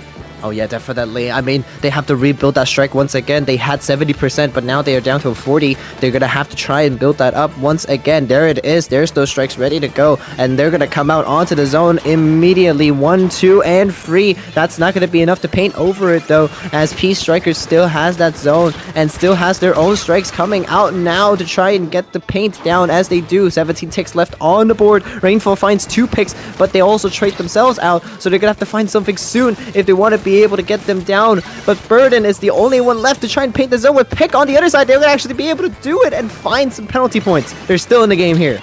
Still alive for now, but not for how much longer? 2 minutes on the clock, and I mean, 60 seconds from the penalties is not nearly as long as you want it to be. I'm watching for Rainfall, though. There is a Slosher special up, so it has to find value. It just says, I've cursed it. I've cursed us. We're doomed. No. It's over. That was what we needed. We needed that special to come up. We needed that special to come up. There's still time. There's still time, though. There's still time, just a little bit. But they really got to get these special coordinated together. They're going to use the strikes to take out the plat to try and get through. They're going to take out the T-Tech and find 2, but there's only 10 penalty points left on the board. And the shot goes down, and the Zuka goes down to the heavy end, and the Carbon gets the cleanup on the pencil as well. That's Zuka from the machine, not the machine, from the bottom left there. It just was the icing on the cake for Strikers there. Just, oh goodness. It's the adaptations, though, right? It's these small changes to weapons, to knowing what you need to be playing in these moments and adjusting your play style, when to go flanky, when to play aggressive, and that's what keeps Peace Strikers winning here, right? And considering how close these teams were in the middle of the pack here, that's a tough loss for Rainfall. You got to dust yourself off and kind of get back into it, because you're now down, and this is your second loss in the ladder so far. You still have some chance to maybe get, in a better position, so... still a bit of time if you want to try to turn this run around. Yeah, I mean, look, those were close games. They were, definitely. And props to Rainfall as well. But that is a 2-0 on the scoreboard for Peace Strikers. So it's going to be them moving onwards with a 4-1 now, I believe, for Peace Strikers. 4-1. Yeah. 4-1 Mm-hmm. Well, that's just going to be it for this round here. So we're going to be taking that quick break once again. I'm going to be coming back with you on round 6 whenever we found another match that we will be streaming.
Hello and everyone, welcome back to round 6 of the Speed Ladder. And before we go really quick here, just want to give the quick shout out to Sovadan for quickly and filling out for the last 2 hours here for us. Thank you so much, because Jorian's going to come in now and fill in with us. So Sovadan, where can the people find you real quick? You can find me on Twitter and most of the usual places. I don't play as much Splatoon on Twitch as I used to, but occasionally I'll still pick up the old sticks and click around in some of those lower S plus tiers. But I'm just happy to come in and make sure we all get to see this incredible action because I've seen some incredible. These teams have been wild, and I'm happy to pass on off to Jurian, who's going to keep us going. So take it away, guys. Let's keep this incredible stuff going. Yeah, thank you, Sovadan, and welcome in. Hi, Jorian. How you doing today? How was Low Ink? How was It's funny that you mentioned about Low Ink because well, one thing like for sure, thank you to them for subbing in. That's like because we were having a lot of scheduling hell issues. Yeah, we have a lot of scheduling hell issues for that, but it's good that we're able to come back here. But yeah, Low Ink was crazy. What happened? There was a lot of stuff. You can see the clips on Twitter, but yeah. Now we're here. Speed ladder. Speed ladder. We are speeding the ladder, or we are climbing the ladder. Definitely. What was saying. We're more so watching the people climb the ladder rather than us climbing that ladder. But still, we're gonna be going for that first zone random for Reglia versus Freedom here. Hopefully, I set that first team correctly. It's gonna be Brine Water zones. It hasn't been played in a while. But very interesting for it to be randomly picking this too, you know? Yeah. Basically, it hasn't been played in a while. Remember, Trying and Cup was yesterday, so like, it might have been played there, but that's like a maybe 80% chance, 50% chance, but if we're going to be seeing results... Okay, we might see results later, who cares about them right now, but we're going to be going straight up to game 1 for Reglia versus Freedom, and we're going to see cup-wise... Probably more splash either edit. What is this, man? What is these comments? Look. There's no bombs for one of these teams. Well, if you count curling bomb, it is a bomb. But for Reglia, I like what they're cooking. Look, E-Leader, still, I'm always a Charger fan, okay? And especially on Brine Water, it's oppressive. If you're playing Pencil here, you're always going to get outranged, so you don't want to get picked out by that Pencil. And already, we're going to see them trying to fight through Reglia as Freedom sneaks around and tries their best to hold the zone at the moment. Still, not painted out for either sides at the moment. Yeah, we no people painting either side, but really we see by not badly it's going to be getting the first cap Fenner on the cup, getting a 1 kill off the Bella on the cup. It's all going to try to go for the outside as well. That's going to be a splash action, but that's going to be the winner for Minji, who does have screen by the way. So we're going to be seeing a lot of play for Reglia fall back, trying to avoid the screen. The Kraken unfortunately won't fall the screen, trying to play oppressive, but play aggressive at the same time. But surprisingly, he didn't get screen affected. Huh. Yes, I mean, I think Kraken doesn't get affected by screen, so that's probably why. Or they're just able to sneak below it just now for however that happened. But that quick zone flip is going to happen for Freedom to get some penalty points on the board. But the Zuka is going to be able to find 2 onto the side of Reglia at the moment. And it's not going to be a quick flip at the moment. It is just going to be them taking down the points that they need here on the zone. Yeah, talk about punch taking down when needed. The screen immediately getting popped, but Tofu immediately getting killed right after. It's going to be a little bit of a trade-off for them, but Freedom is they going to be able to capitalize on the zone and get the points often what they need. Cool is going to be coming up from Freedom, and the Stamper getting denied cup as well. That mostly was because of Tofu as well, but that is going to be a good hope for Reglia, going low and low in points. Tofu's going crazy with that Charger just now. It is insane for what they've been doing with those last 2 shots there, being able to get some picks over and over again. Like I said, it is Brine Water. It is just going to be very oppressive. And here comes that Kraken that we've seen last time around. Maybe this time around they're going to get some more value as they do find that Stamper once again at the far end of things. And Tofu still trying to contest and get some picks onto Freedom at the moment. And that pesky Kraken again immediately avoiding the screen because it's searching back able to capitalize the zone. But that 21 to 70 point advantage is going to be really huge. That's going to be, okay, the sniper play, we're not going to say the name of it because you know reason. It's going to be really going to be capitalizing, kill off the player. That's going to be the edit. So that's going to be no cool on the side of Reglia. But at the same time, that's going to be the capitalized result for Freedom. Yeah, capitalizing indeed, running up to the edit. It was the 52 deco, but now it is Wrigley's turn to try and get something onto the zone. Tofu does find Nozuka, does find a second as they do try and get this jump killed, but the 96 gal is going to be able to find one. Minji here still trying to fight it off, but the splash with the fall off, with the perfect fall off, is just going to be better at this point. So much trace is just happening at this point, and Wrigley is on the back foot here. They're going to have to get this zone soon if they don't want to lose this lead. But the chain reaction is leaving the Freedom's victory right now. But the Crab I've gotten from Bella, getting another kill off the Carbon. The main slayer off Wrigley is going to be huge. As it gets the score cap back and going down to 18 points. This might be even a KO. Oh yeah, it doesn't look like it though. 2 down on the side of Freedom means that they still have a chance. At this point, they caught out the last person there just in the nick of time, but they do find a zone in the nick of time as well. But 20-3 is going to be very, very difficult because Wrigley now has to play for nearly a knockout if they really want to be able to get this points lead. But it is 50 penalty points that they can need to go through. They do find one. Are they going to be able to find a second? They do jump out, so this gives Wrigley some form of space to play with right now. Yeah, we see Family on the top right corner. The Pencil trying to pay as much as possible, having the rest of the team of Freedom trying to go in. The Crab is going to be maybe coming out soon for the side of Freedom as well because they all have 97 points left. And basically at the same time too, they have enough pressure to come into play. Crab's going to pop up really. There is going to be the Kraken coming off the right side again. That's going to be a long chaotic Tofu again showing off the Kraken skills. The Zuka as well going in the corner. That's going to be basic combo action. That's going to be Freedom capitalizing on the score.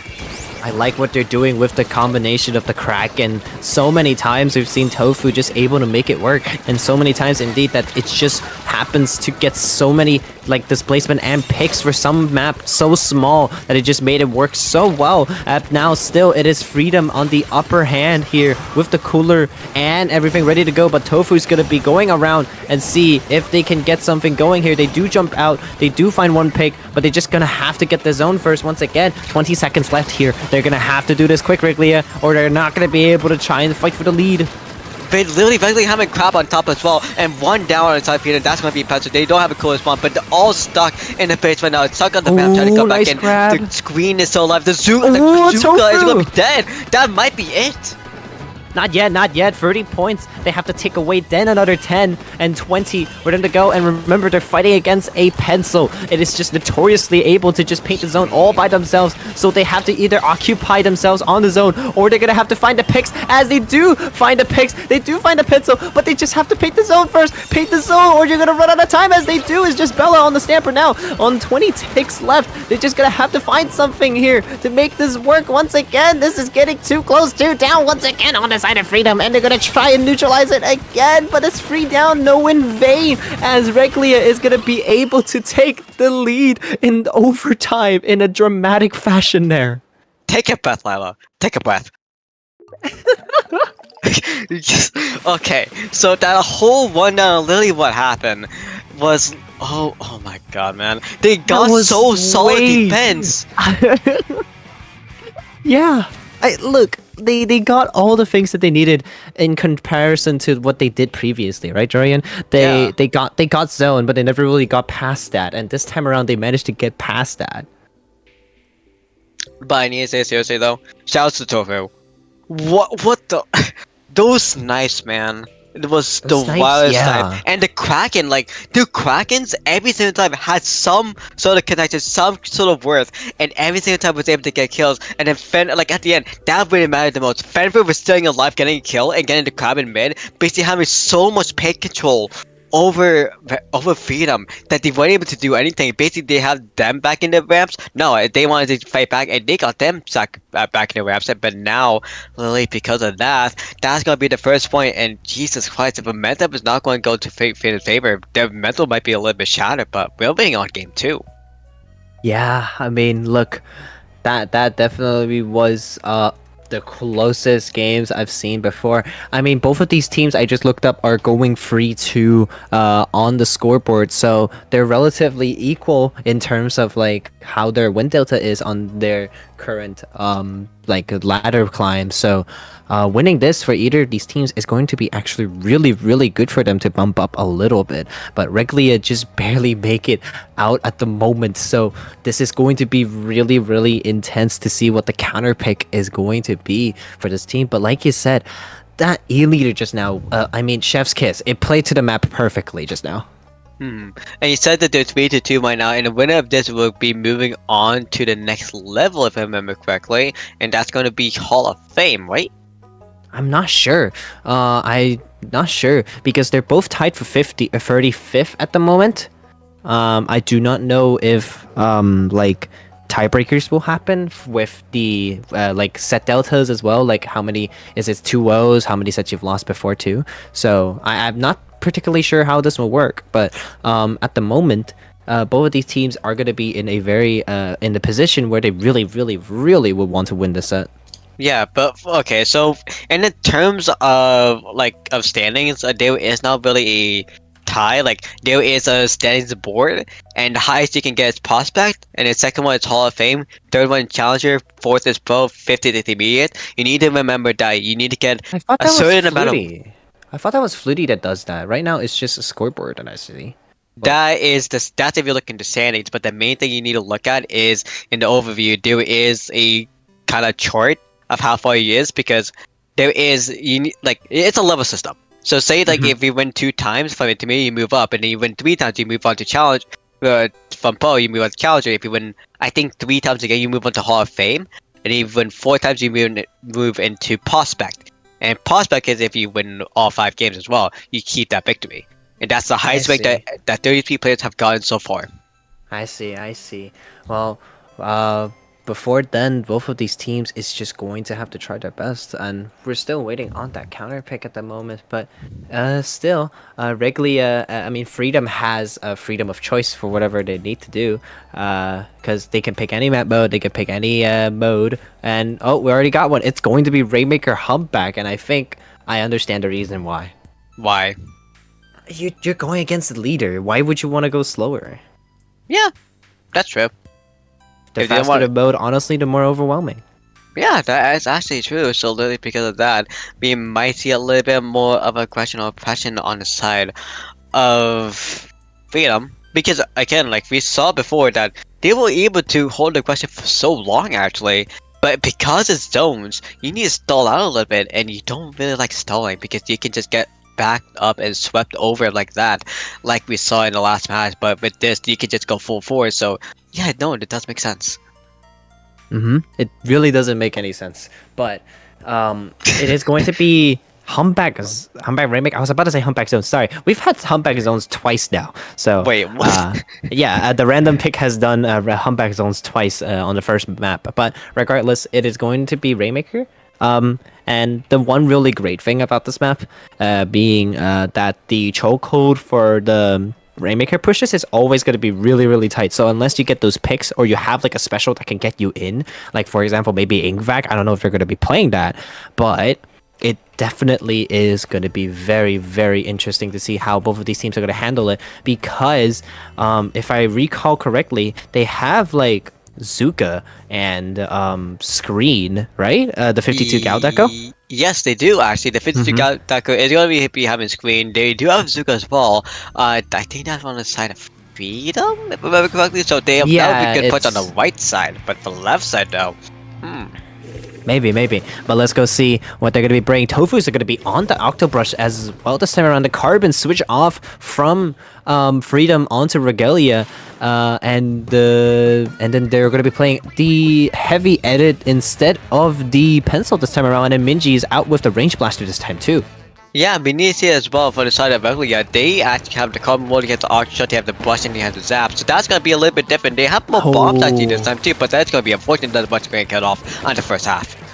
Yeah, but the Range Blaster is getting very ambitious here. Finding a trade for both of these teams, and Bella's going to be able to find a second. And the third, it is going to be just Tofu rolling out a respawn here to try and stop this Rainmaker as much as they can. They're close to a Zipcaster. They have it ready to go. Maybe they'll go around and try and get this. But no, they're just going to have to take this checkpoint first and foremost. Tofu's going to be able to go around, find one, maybe finds the second. They have a jump to camp as well, but they get traded out by the shot. And it's just left of the Range Blaster right now to try and hold this off against the Carbon and the Zap from Reglia. talk about Ooh. a mission, and we see Millie Mitchie getting a kill off the carbon point. That's gonna be a good play. And the Waymaker in the base, that's gonna be really too advantage on the side of Freedom right now. But they need to pick at the Waymaker. That's gonna be Bella going in, actually getting a double kill right there. Plus the Waymaker gonna be a solid difference. That's gonna be 3 with the shot, actually getting a kill off there. That's gonna be a solid push, and able to make it too, but that's gonna be the edit getting killed off, and because of the bush and the rest of the team of Regalia. That strike was beautiful, and look at how fast Regalia is just painting up onto their base. But they're gonna notice the shark as well, and they're able to take it down. And they're gonna have to wait for this rain reset to be able to start this push. But they're already having good paint on mid, and it's looking very, very orange for the time being. So let's hope that they can keep this up and hopefully start this push and get this checkpoint. Yeah, as you see right now, we're going to be seeing 3v1 on the left side, getting on the 52's face, and that's going to be a huge action right now. As we going to see on the side of Regalia, they're trying to pick up Waymaker Meiji and trying to go be very ambitious, but they get split off, and literally because of that, that's going to be a kill off, and that's going to be a trade off instead. Oh my god. They've been really, really ambitious throughout this whole set, this Rage Blaster. But can say the same for Regalia here too, because they're going to be able to try and find some more. The strikes are going to displace, letting Tofu in as well, finding the second pick and the third. That's the lead flip as well, and then Bella unable to stop the Rainmaker in time. It's just going to be in favor for Regalia now to try and pop this as soon as they can. 4 onto 2 and 4 onto 3 now, and they're just going to be able to run that Rainmaker down to a 13 now, Ajuria, and this is looking really, really good for Regalia to take this 2-0.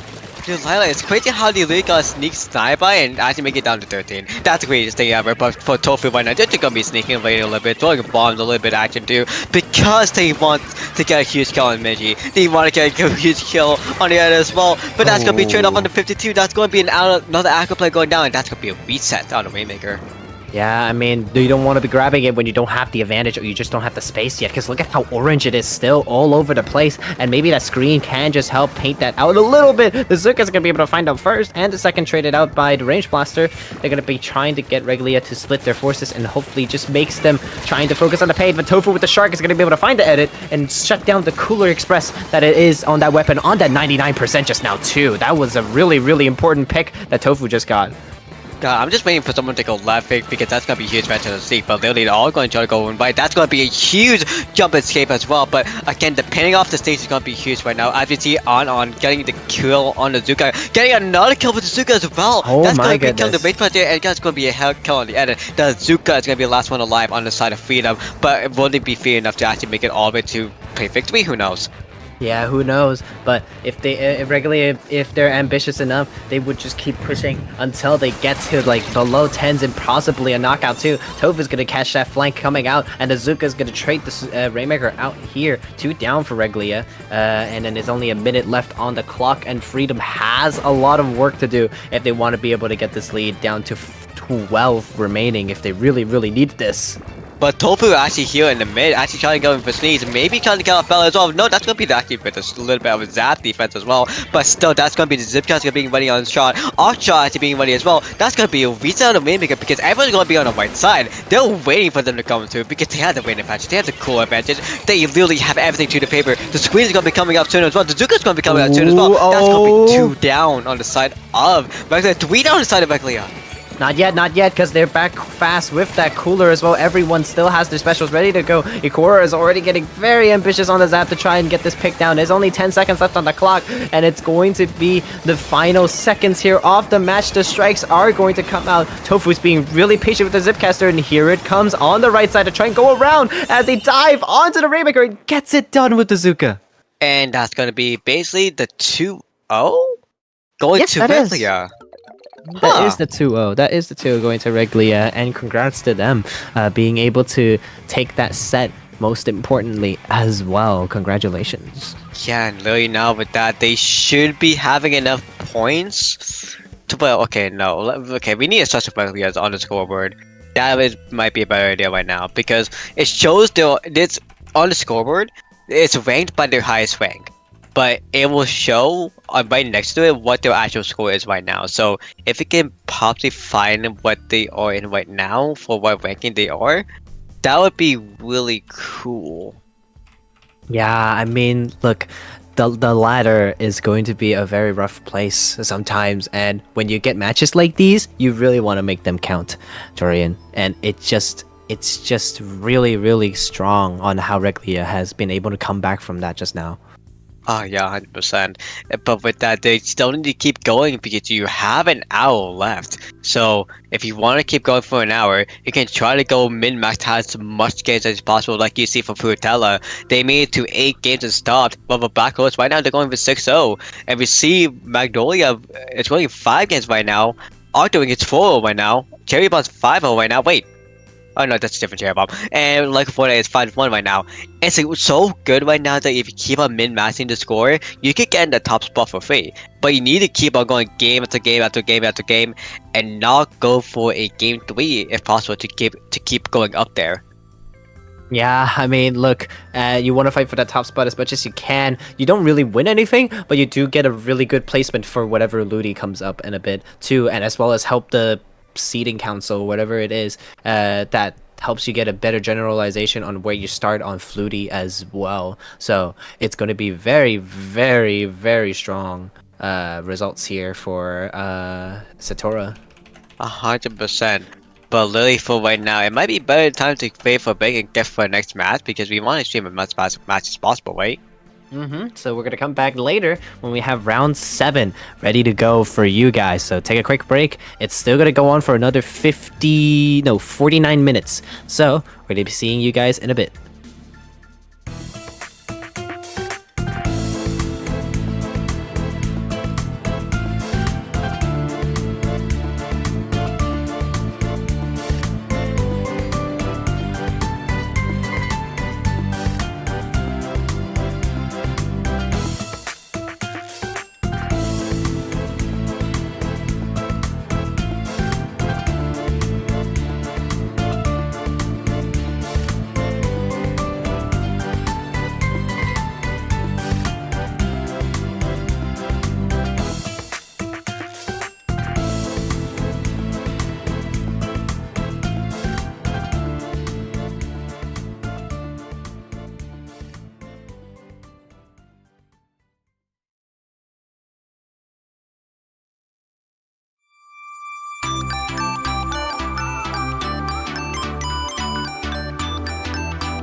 Welcome back. This is going to be round 7 well, for us it's round 7, not for some of these people, because Night Logic versus Blood Inc. is going to be next up on our list, and it's going to be Manta Maria zones first up, and I'm joined again by Jorian here. How are you doing? Hi. It's so funny how you keep how you're saying round 7, even though there's no like certainly rounds on the speed ladder, because everything is just keeping on going no matter what. But it's a match 7. That's maybe what you should say instead. Match 7 could be match 7 on stream. Yeah, because well, for Blood Inc. this is going to be their, I believe, 5th match, and then for the Night Logic it's going to be their 8th match here. Because I think you did call out beforehand that Night Logic is 4-2 right now, while for Blood Inc. they are 1-4 right now. Yeah, so it's gonna be excuse me. It's gonna be really rough for these teams to keep moving on into this, but we're gonna be seeing some very, very interesting weapons, and notably too, the Tri-Stringer Glugadoolies on Night Logic, and as well as the Elite Custom on Manta Maria here. Again, a little bit of logic if you want to know for Night Logic. They are actually still low ink level, but blocking, I think they might be still low ink level 2 as well. So these two are just about a low level because they have so much opportunity, so much more games to get into. Mostly to just practice both of them. As we see immediately for the first spot, we've seen the Night Logic trying to go in for the range, but it's going to be a trade-off back and forth. Yeah, it is, but it's still looking like a very neutralized area at the moment. 2v2 left of the back line and their front line here, but it is going to be Night Logic able to take the zone first.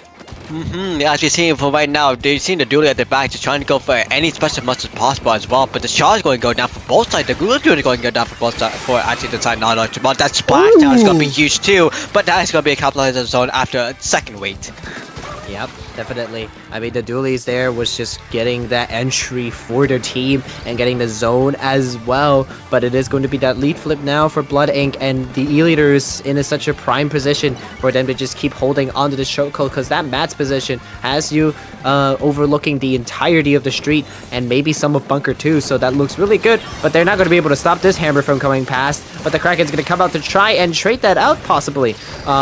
And it's going to be here running backwards, as now the zone is neutralized by the Night Logic. Yeah, but talk about running backwards right now with the Viper and Duel coming together, but out. Was his name Akis? I think his name is Akis. He's just jumped back into the spawn because they know they can provide to come out together. Right? As we see right now in the bunker, we are seeing the dueling and we seeing the shot coming together. But in the 4x3, we are seeing Val on the E-Leader trying to get something possible, but them getting cancelled out is going to be huge. Oh yeah, definitely. And the Glugadoolies is going to be able to find a pick here, neutralizing the zone for Blood Inc. as well, actually giving them some penalty points to work with, so their lead is not going to be lost entirely just yet. Night Logic has to feint both of the zones to be able to get some points, and there it is, and they're going to be able to find the shot that was going to be jumping in as well. Blood Inc. is looking to lose this lead if Night Logic keeps this pressure up. Yeah, they had 2 minutes and 45 seconds left on the clock to literally get anything and through, but with Night Logic actually capitalizing the zone with 2 down inside of Blood Inc. as well, they could be able to push up, but someone, that was the E-Leader actually killing off the bow, and that's actually going to be 2 down again inside of Blood Inc. But for the Night Logic, they have full control of mid. All they really need to do again is just special just pull on 2, but with the Splasher coming in for Blood Logic by Blood Inc. again, anything logical might be just in a favor to them. Oh yeah, 100%. I mean, Night Logic still has to hold on to the zone if they want to be able to get those points ticking down once again, and that's 2 down for them. The zone is just having a ring around the rosy at the moment for both of these teams, and it's just looking very, very rough for Blood Inc. at the moment, because if they really want the zone, they're going to have to find something to work with, as they only find 1 trade at the moment. Yeah, that 1 trade is actually going to be with a Zuka kill as well, but with 13 seconds left on the clock, Night Logic really doesn't need to hold anything back other than the zone. With the Splasher coming in as well, that happens to be a trade as well. The 3 down inside Night Logic, all they need to do is just paint the zone, but with the bow actually being able to spam ZO a little bit and also Tri-Search being there too, the Blood Inc. is going to be able to capitalize and secure the zone for a little bit more longer. A little bit longer here. They do actually flip the zone. Oh, but they have a disconnect on the side of Blood Inc. So this just makes their journey even harder now if they want to be able to take it down to an 8-point lead at this moment. But they lost, I believe, their E-Leader player. So E-Leader. their pick advantage isn't there anymore, but relatively their output should still be the same. So if they're able to just keep this up, they're gonna be okay. But they did find a trade, and then that's the last thing you want at the moment, because Blood Inc has no more penalty points to work with. They just have to hold the zones if they want to be able to take this lead. The Booyah Bomb is gonna be able to paint the zone. The Stringer is gonna paint it back, applying that penalty point. But still, you're gonna need a little bit more than just holding zone if you want to be able to get the lead, because you gotta push them back out if you want to be able to take that. You don't want to see 2 down as well, but with the splashdown and with the trisec, and now that's a snipe on the bow as well, with 42 seconds left on the clock and remainder, that's basically going to go for 9 launch, because we see how much pressure they have in mid, and basically can just push even more forward with every single player from Blood and getting chipped up one by one. One by one being chipped out indeed here too, but you just gotta be careful if you're Blood Inc, because you really gotta want to coordinate whatever you want to do together in order to get those picks, in order to get the zone together. And here comes that Zuka, the first come out. The Dualies is gonna go down on the right side there, unable to get some picks. The strikes come out, but no one is able to move off of it, as now the last picks go down and the final seconds of the match is just ticking down. Will it be the first 100-0 here on the match? Yes, it is. That is going to be huge for Night Logic, but at the same time too, for Blood Inc, it's unfortunate for the DC. But again, there is still, it's a solid best of 3, so they still have 2 more chances to come back if they want to go for a reverse sweep. Yeah, I mean, look, the DC, and unfortunate it happened, but it's up to them to be able to rework this. They have the counter pick now to try as they wanted to play on something that they know and they're strong with. And they have an E leader too. It's a very strong weapon. Yeah, but okay, so if anyone's new here, why not run down the counter pick Cruise Lila? I don't know. I mean, if it was me, I would probably go back to wink wink, rainwater wink wink. No, but run it down. Like, explain what the counter pick ruling is, actually, to anyone that's new here. Oh, okay. So, basically, the team that lost the previous match has the chance to now pick the map mode that they want to play, granted that they have not won on said map or mode again. So, Blood Inc. right now has all the options in the world that they can play right now, and there's no definitive map list too. So, they could just really pick whatever they want, and whatever they want, it's going to be Crab Lake Rainmaker here. So, in the other terms, if they wanted to, they could have done something like Mincemeat or something like that if they really, really wanted to. Yeah, but if they're comfortable with the map mode that they picked and know that they practice, you know, maybe this is just the way they want to do it. Yep. But, you know, there's some people who's really going in for fun and they really just choose something like that. But still, Rainmaker and Crab Lake side capital. So, about this map is either going to the right side or the left side. There's a grade that you need to go to. There's something for like the E leader if they come back, most likely they get back. That's gonna be huge for them to stay on that top point and just snipe anyone in mid. And also the left point, you can just swim through, get the checkpoint, swim up if you get the jump, and then basically go KO there. And if you just try to trick jump or trick swim. Yep. I mean, look, it's going to be the roughest games that on this map mode too, because the grades are unforgiving and the left side is just low ground the entire time when you're trying to push it up. So if it was me, I would like to have some assurance from one of the specialists, just like maybe hinting at using an ink vac, maybe, just maybe. But at the same time too, 1 speed. True. I mean, if you could just get past fast enough, you can just, you know, score the points and get what you need done and dusted. But it is going to be the ballpoint coming out for Night Logic there. And it's going to be the Dynamo coming out from Blood Inc. and the blue Dapples on top of the E leader scoped as well, Jorian. It's not the true Dapple because the real Dapple is a green or red, but otherwise, other than that, we're gonna be seeing immediately from Blood Inc. The comp with a Dynamo as well. They're running double cooler. No, it's just one cooler here. The blue Dapples doesn't have cooler. It's just the Dynamo that has it. But speaking of cooler, the Night Logic is running none of it as well. So in terms of speed, I don't know. Both of these teams are equal because the Dynamo and the E-Leader is going to be very slow relatively as well. So if you want to be able to get this Rainmaker in, you're going to have to do it quicker than the E-Leader can shoot you as they did. Yeah, but it's funny. Ooh. It's a funny thing though that you said that Blood Ink's comp is kind of gonna be a little bit slow because of the Elite and Dynamo. Because actually, Blood Ink has the Weave Slider for the other Dapper, if I remember correctly. So that actually is gonna be a really quick comp to go in on the right side from the screen right now. But going in on the grade area, that's gonna be a little bit slower because they don't have enough one speed. Oh yeah, definitely. So, I mean, look, when you have the cooler as well, that movement across those grades, it's just going to be non-existent. But you got to watch out for that hammer. You don't want to get caught out on the Rainmaker pop when it happens. And now, when the Kraken comes out, hopefully they're now going to be able to find that trait. As they do, and they accidentally picked up the Rainmaker. And they're going to go down after that. That's just unfortunate. Really unfortunate for them, but for the Night Lodge, it's gonna be huge for them because they get free left checkpoint, but also with the Booyah coming out as well. A little bit too early Nicely because they placed calculate on the checkpoint, but no, because of that though, that is gonna be no score for them. It was a pretty nicely placed Booyah Bomb, but they just unable to swim up at that point because it wasn't painted up. But this is going to be the wipeout for Night Logic, and this means that they're going to try and take this checkpoint as fast as they can. Strikes to cover this out as well, and they're able to take this down. And it's Blood Ink with the lead right now on the checkpoint, broken as well. The Weave Slider vision while we're talking about the dabble was actually there, and they actually used that to paint the actual path for the Rainmaker, which actually made it smoothly go all the way there and actually get the checkpoint altogether because that painted for path, but all because of that the Rainmaker is gonna be stuck there, and that's gonna be a whole reset on the side of the Rainmaker for all sides. Yeah, it's gonna be another huge reset here for them, but now it is just Night Logic's turn for the offense. If they can get around this Kraken, they do find one hit onto them, and they're trying to find a second, but they're getting a little too ambitious here. You can't really fight that long as they do go down to the Wiper there. That's going to be actually a huge kill because at the same time, if they kill the beacon, there's no jump there anymore. But that's going to be a huge wipeout going to the side of Night. Now they're going to be finally capitalizing on the checkpoint. They maybe even go further because the hammer getting a single, maybe getting a double too soon enough as well.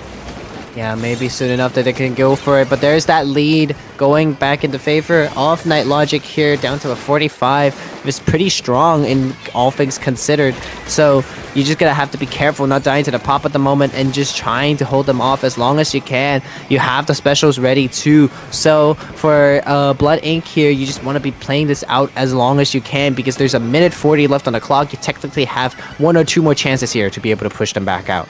Yeah, and with the reset as well on the Rainmaker, we're going to see for the Blood Ink, they're getting picked up one by one because the Gray is not going to do the favor, and they're all fighting for it actually. But the Hammer coming in as well, all of Night Lodge is going to be there, and they're just going to be running on too, but who's going to be picking up the Rainmaker? But we see Zabu, that actually was holding the Helio as well, trying to go for the best, actually killing off the Rainmaker on the spot.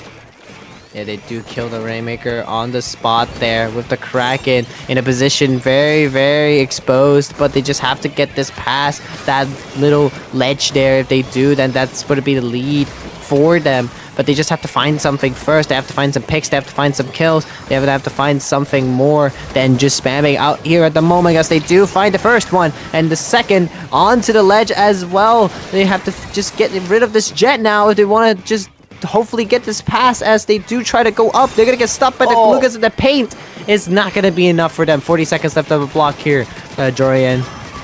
It would not be enough, but the Kraken is still going to be alive. They have basically all defense at the point, but really the Rainmaker is going to be jumping off into the white little pit. And that's actually going to be really good for Night Logic to stall even further. Because for Blood Ink, they need to jump up, they need to swim all the way to the top. They either can go right side with the 2 down or go left side.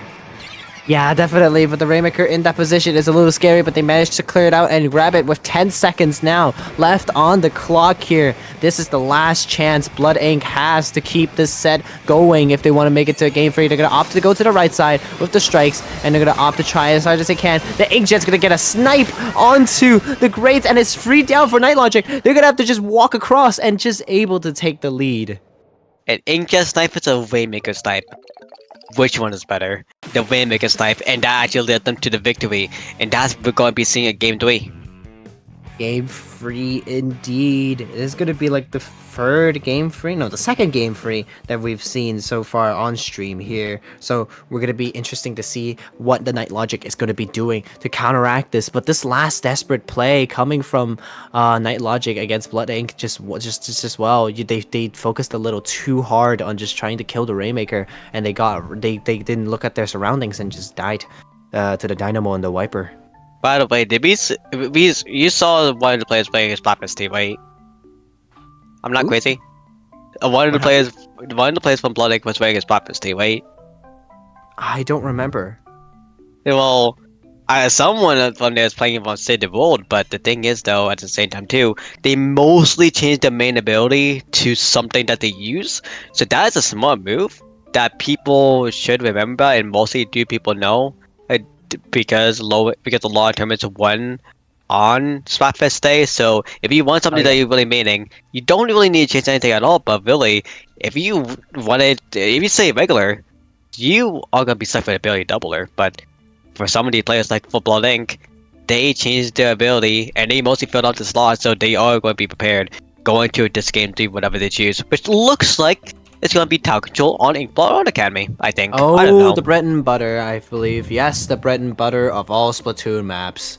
Yes, we will say this one more time. Inkblot Academy Tower Control is the best map ever created. Yes. Okay, okay. In your opinion, maybe, but for me, I don't really care about any of that. But why is it the best map mode combo? But this is definitely going to be a very interesting way of bringing into a game free for Blooding and Night Logic. So I would like to see something going on the lines of like maybe a blaster, something like that. But the Dynamo and the Charger on the side of Blood Inc. has been pretty dominant. And maybe with that, we see for the player side that 3 out of 4 players for non-logic is already ready, but for the players of Blood Inc., 1 player is ready. And that single player that's ready is not the side player, actually. It's going to be Aruvimo. This was, Did they sub out? I think they subbed out. Ooh. Hmm. I have to double check later. But I mean, substitutions are allowed. They're doing it quickly as well if they are, and not much else to say. But really though, if we're bringing it all the way to Inkblock Tower Control, one of these teams know that they're definitely like know what they're doing, right? You want to take the bats, you want to get the kills as fast as you can, then swing on to plat and going on to the other side of things. The last checkpoint, hold it off as much as you can. But enough talking. Let's go see what these teams are going to be bringing up to the table, as we're going to see the Tri-Striker coming out once again from the Night Logic, and it's going to be the V-Scope coming out from Blood Inc. Interestingly enough. Yeah, interesting enough, from the Lila vs V-Skill player, why not you say up the comments, say up in general what they are winning? I mean, look, I played something like this during LTC last weekend, so I can confidently say they're cooking, but at the same time, you're gonna have a lot of responsibility on your hands if you're the Dynamo and the Charger. So you try and keep your team alive and just keep supplying the paint for your team here, because the dualies and the shot can fight for themselves, but at the same time, you're gonna need them. You're gonna need to paint out for them as much as you can to be able to keep the momentum up and going, as the Booyah Bomb is gonna get cancelled out with the AFAC. We see it live on action. We love to see it. We love to see it. It's going to be good to see. Wait, what the? How did got people actually die? Oh my goodness! Oh, that is wild. But literally, They're that's gonna cooking. They are cooking for real. But really, for right now, we see for Blooding. They are having so much solid defense because they have the range, they have the pain advantage over there. But for Night Logic, again, this is the same comp they played before, but this time it's going to be the different approach. So literally with that, we're seeing the Killwell playing an advantage with the help of the Google dudes from Aru. The Google player is going to be having an advantage, but then the Vax is going for second round. Maybe trying to go for a match because kills are possible. The Hammer is going to be coming up soon too. The Vax side might be happening as well.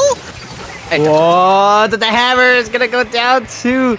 There's a splash down, but that's not gonna be enough. Still 2 down for Night Logic, and they're still trying to push this tower, and 2 down for Blunt Inc. Now they still have to keep going to be able to hold off and probably get the second checkpoint too. Nobody is pretty much contesting the bats at this point for Blood Inc. at the moment, and 2 down once again. I mean, trades going on for each end as well. They broke the checkpoint.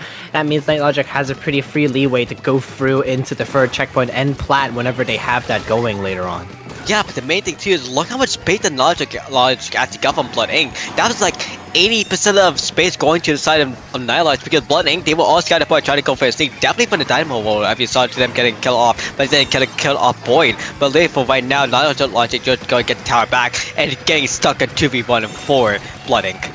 Oh yeah, definitely, 100%. But Blood Inc. is just gonna have to be even more aggressive if they can. They find a trade. The Splatter Scope is gonna punish them for it, as the Ink Vac is gonna come out to try and stop some pushes at the moment. The Shot trying to defend themselves, but not gonna do much here, as the Booyah Bomb comes out to try and get someone out, but they do get picked out by the Dynamo here. Yeah, but watch out because the MP is going to come in with the splashdown, which actually doesn't go for anything but ink. And we still on the right side, the left side. That's the sniper that's going killing off the shot. That's gonna be no tricep for them, but dueling getting on dueling action. That's gonna be 3 down inside now logic. Yeah, and here comes that Ink Vac across the tower as well to try and get through as much as they can. And I like this idea, the Dynamo on the right side, to just split the attention off the team to try and keep it going. But that's 2 down for Blood Ink. They might have to give up the tower here as they do 3 down. It's just left with the T-Tech right now to try and hold off. And there's still 1 minute and 47 seconds left on the clock here. There's still time, but they really got to make that time count for Blood Ink if they want to be able to get this set. Yeah, the move of cam to cam to cam. We are seeing the hammer of Chipu is going to go on the left side, trying to go for as much of distraction as possible. Zero Witch is trying to one of it on the left side as well, but that's also still going to be someone else. That's going to be Andrew. I cannot go trying one on the Dynamo. That's going to be full trade up for victory, but the Killer Whale on the side of Naruto is going to be leave off at the 2v2. But the Vac on the tower though. The Vac on the tower is just trying to ride this out through just by themselves, but the Stringer is gonna go behind and give them a shot and just takes them out. But it is going to be another minute now. It's just time is not in favor for Blood Ink if they want to be able to keep this control going. The Dynamo hitbox just failed a little bit. They hit them, but they didn't kill. Oh, but it is a free down. Hold on, what just happened? What just happened was on the right side nearby the last checkpoint. That was actually the Dynamo. That was either the duel or the Dynamo getting a splash out kill, and then on the left side as well nearby the second checkpoint, someone got a kill. Most likely that was the V-Scope actually getting a snipe off them, and because of running on the tower, a bomb getting up, but they finally get the lead by a point. Oh my god. The double does a wipeout on Blood Ink though, so Night Logic can get a comeback here. Hold on, because that was a wipeout. That means that Light Logic has a lot of space to play with, and Blood Ink just has to defend like the little checkpoint area that is just 1 point beyond, and there's no checkpoint to stop it this time too. So when Night Logic rides it across that little ramp, that might just be it, as they find 2 picks, 1 for the trade as well. The strikes are going to come out as a desperate attempt to hold that area, as they find 2 with the hammer, finds the 3rd. There's just left of the T-Tech at the bottom there to try and do something, but you must live for your strikes. They died. It's gonna be it, and with Night Logic on tower, that's gonna be it. That's gonna be a reversing comeback by a mil of a second going to the Night Logic. But Blood Ink, they tried their best. They came for the back and got it to 44, but just because of the end is scary for the last minute, and with that, Night Logic coming in with a 2-1 win. Oh my goodness, that has never been. It's like for Inkla tower control gameplay, it usually ends up always like passing the 3rd check at those moments when that happens. But like, damn, for Blood Ink to make that 1 point lead swap and the Night Logic just making it work as well at the end for the last 30 seconds. It's always like this games and tower controls that you would love to see and watch. Yeah, again, if you have so much space against one another, that's another thing too, which we see so much at times. And also, yeah, that was a bomb kill to a bomb kill. Oh my gosh, we love bombs. Yeah. And then just look at the Night Logic here, that hammer just able to find 2 and then the 3rd as well. If the T-Tech on Blood Ink just maybe painted a little bit more, they had the GG strikes ready to go as well. You know what the T-Tech died to at the end? What happened? A torpedo. Oh no, don't say that. I don't believe it. That was a torpedo kill.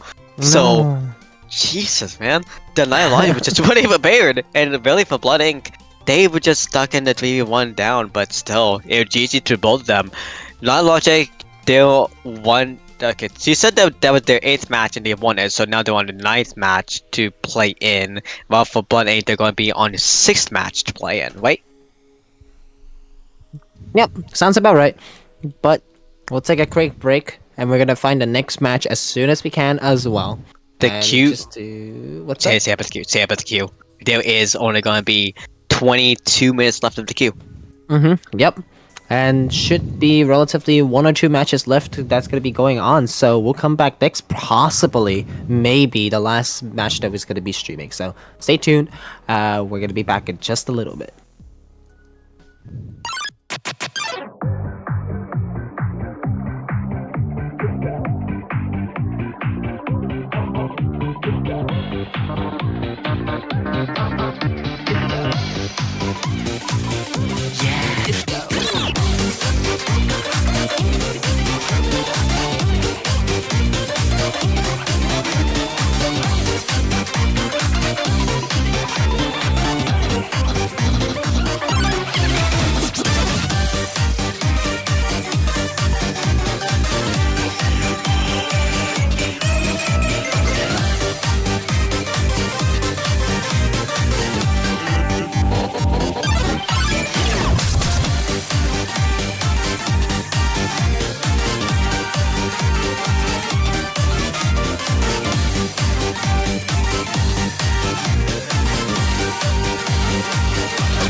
Oh wait, welcome to the final match of Speedladder 12.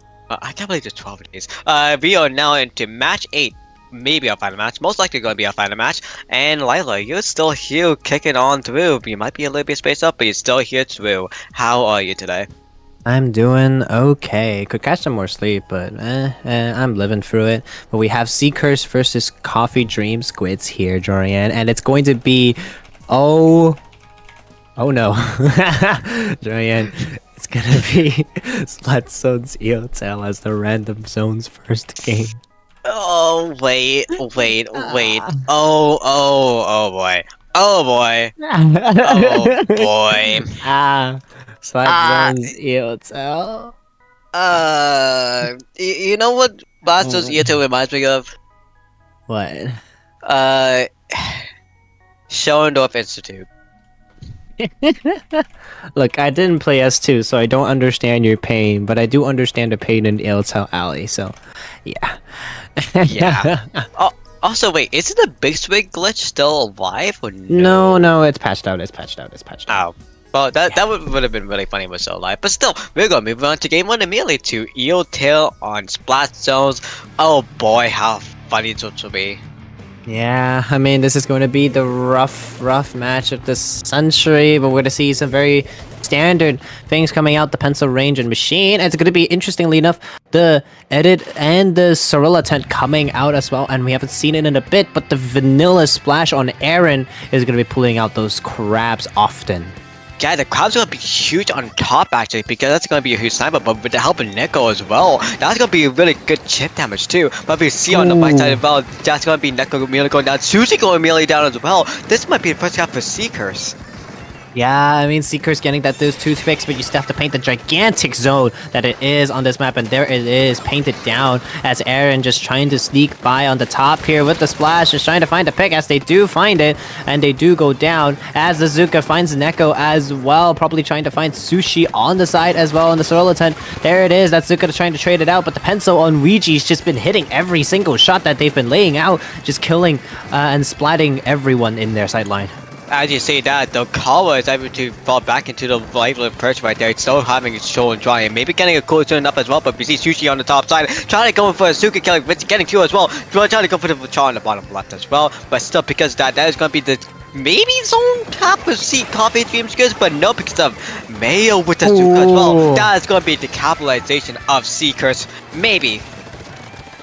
Maybe, but there's only one player left at the moment for Seekers to try and hold this off. It's the Pencil, but they're not going to be able to. The edit just paints more on that zone right now than that Pencil would ever. And it's going to be Seekers on the defending side right now to try and hold off Coffee Dream Squids from approaching, as they do find some trades going on in favor for Coffee Dream Squids at the moment, as they're still holding onto the zone. 38 as a lead at the moment is going to be strong, but that Zuka is going to say something else. The Zuka from the corner, and that triple down from Coffee Dream Squids. Seekers is just going back and forth, but they still capitalize on the zone. That's going to be a lot of Coffee Dream Squids to actually capitalize to come back in. They need to go from the right side for 9 people, but they need to go from the left side as well to capitalize and try to kill off the charge, but try to kill the blaster as well.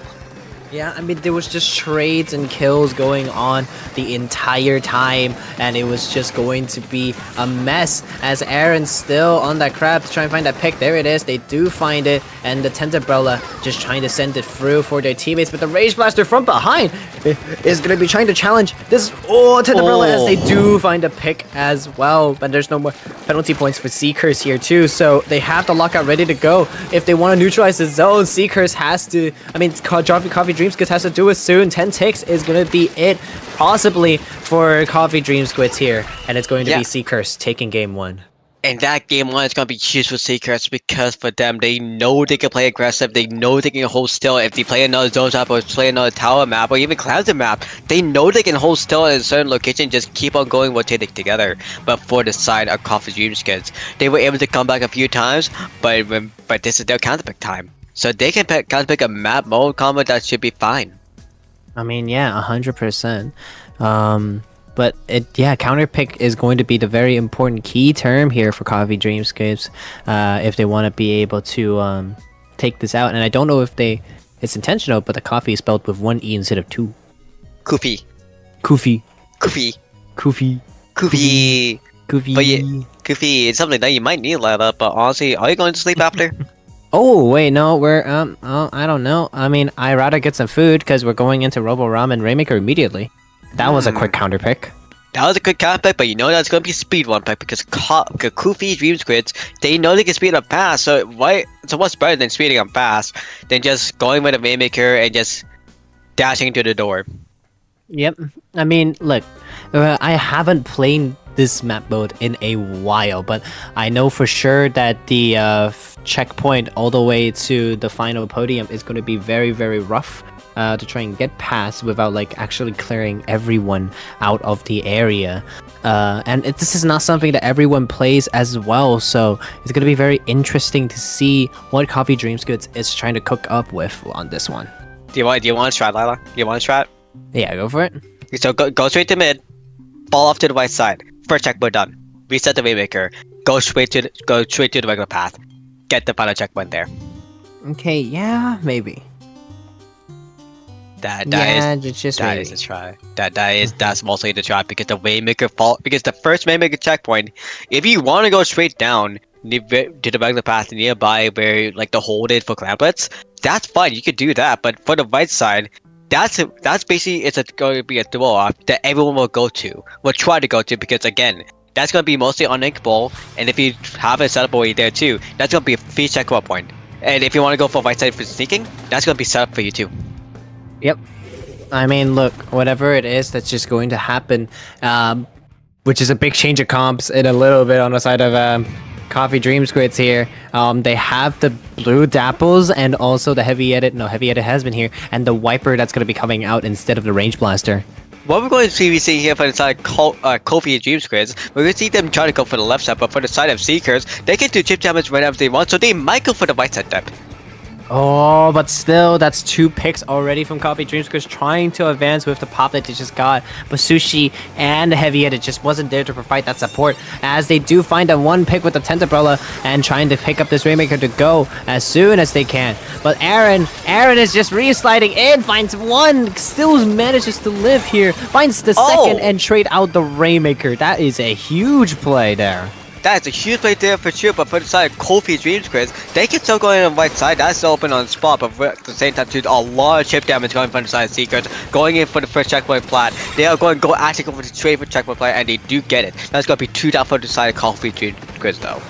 Yeah, 2 down for Coffee Dream Squids. It's going to be pretty rough for them to keep going, as the Zuka has 1 more shot left that cuts out the wiper from behind and trying to hold this off as long as they can. Aaron once again to try and beat that nuisance in the form of Sea Curse, but it isn't going to work because they really, really need to hold this checkpoint here. Coffee Dream Squids, if they want to have a safer bet on trying to hold this lead margin that they have, it's very small. It is very proud by 1 point here, and the Rainmaker pop is going to be crucial if they want to be able to hold this as Neko charges down the pencil.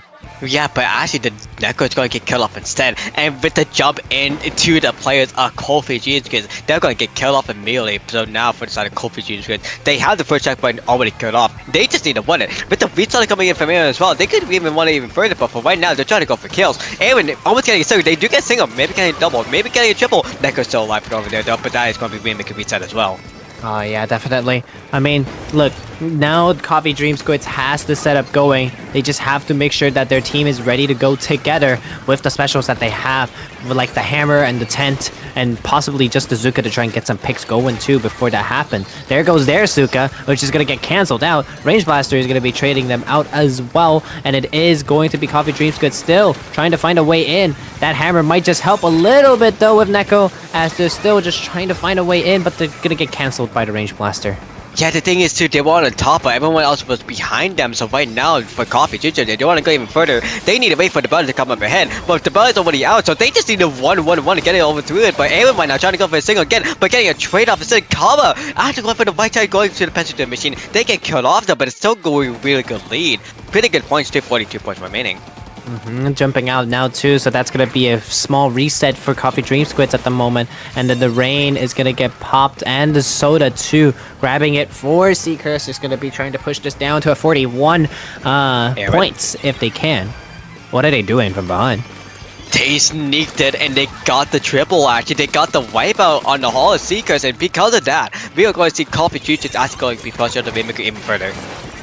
Aaron's just being the MVP here, finds 2 with the re-slider! Oh my goodness, as if that wasn't enough insult to injury on that Rainmaker kill. This is going to be free down for them, and it's just going to be maybe the dunk that seals the game. They just can't stop it. Oh my goodness, Aaron. They slipped through. They slipped all the way through, and now for Coffee Dream Squids, they are surviving to a game 2 potential. And if they do win this, Coffee Dream Squids is going to be 5-5, and Seekers will be 3-3.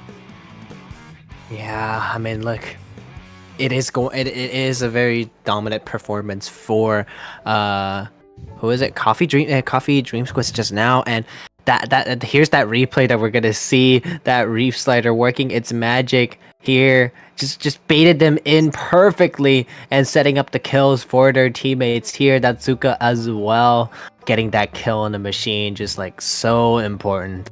So important as well in college, just able to sneak onto using the squid back method and just able to sneak onto doing a little bit of jump and getting the quick Waymaker pop on the pedestal.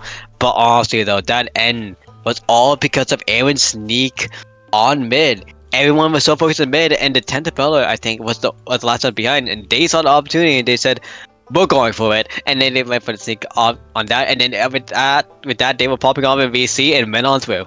So with that momentum, we might be seeing Coffee Team Shields going into Tactical Hackfish and maybe going into victory here, but remember, Seekers has a blaster. That blaster is going to be super, super scary against on Tower Control Hackfish. Yep, Tower Control Hagglefish, the quick counter pick from Seekers as well, trying to fight this back as much as they can.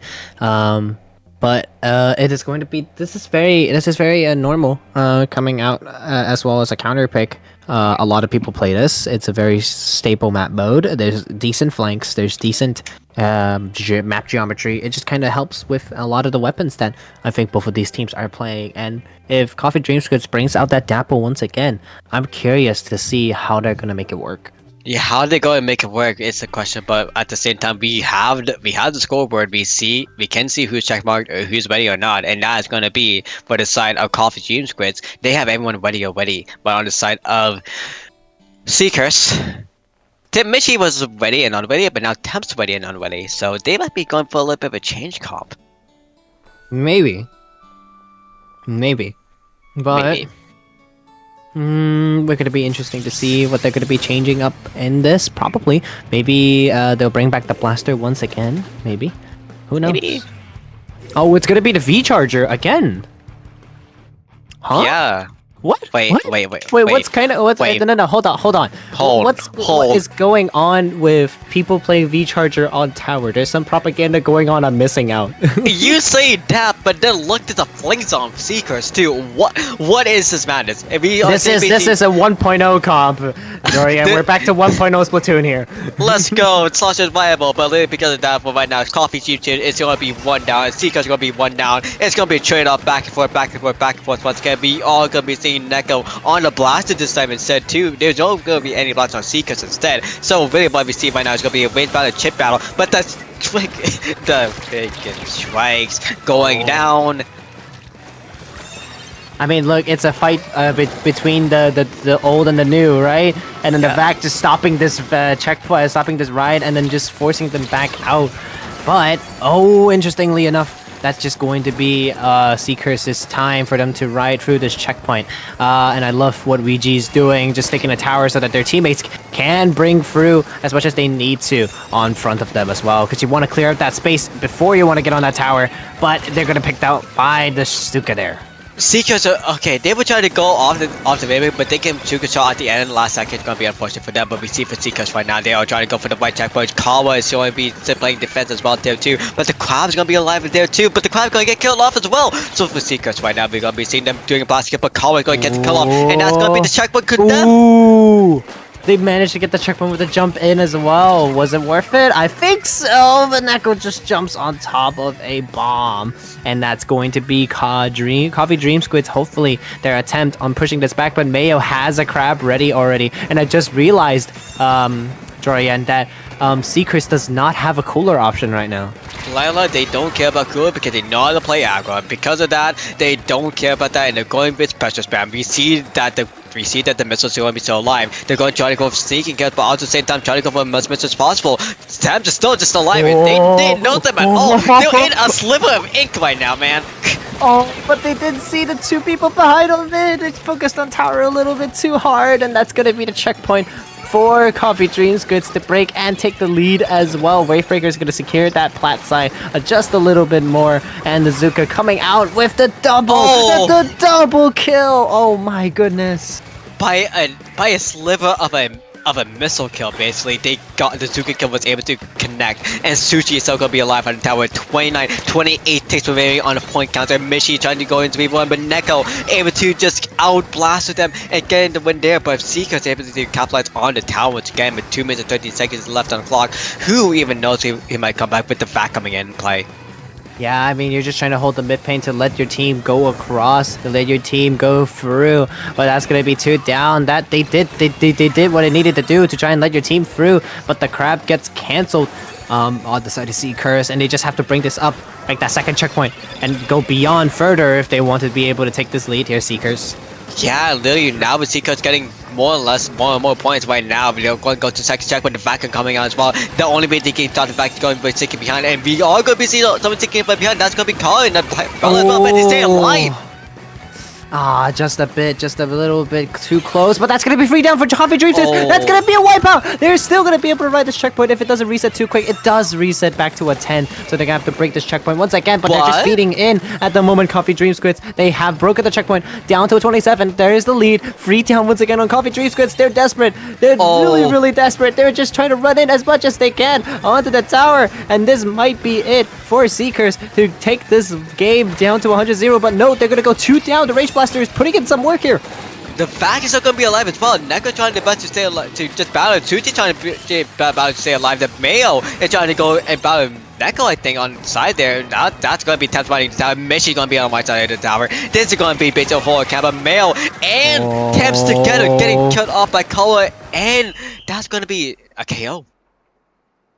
Seekers just pulled one of the most miraculous holds without Cooler and just managed to stay there, keep jumping in somehow, and get that checkpoint through and going. Like, you gotta give them credit where credit is due on that just now. That's a murder right there, man. That was a murder.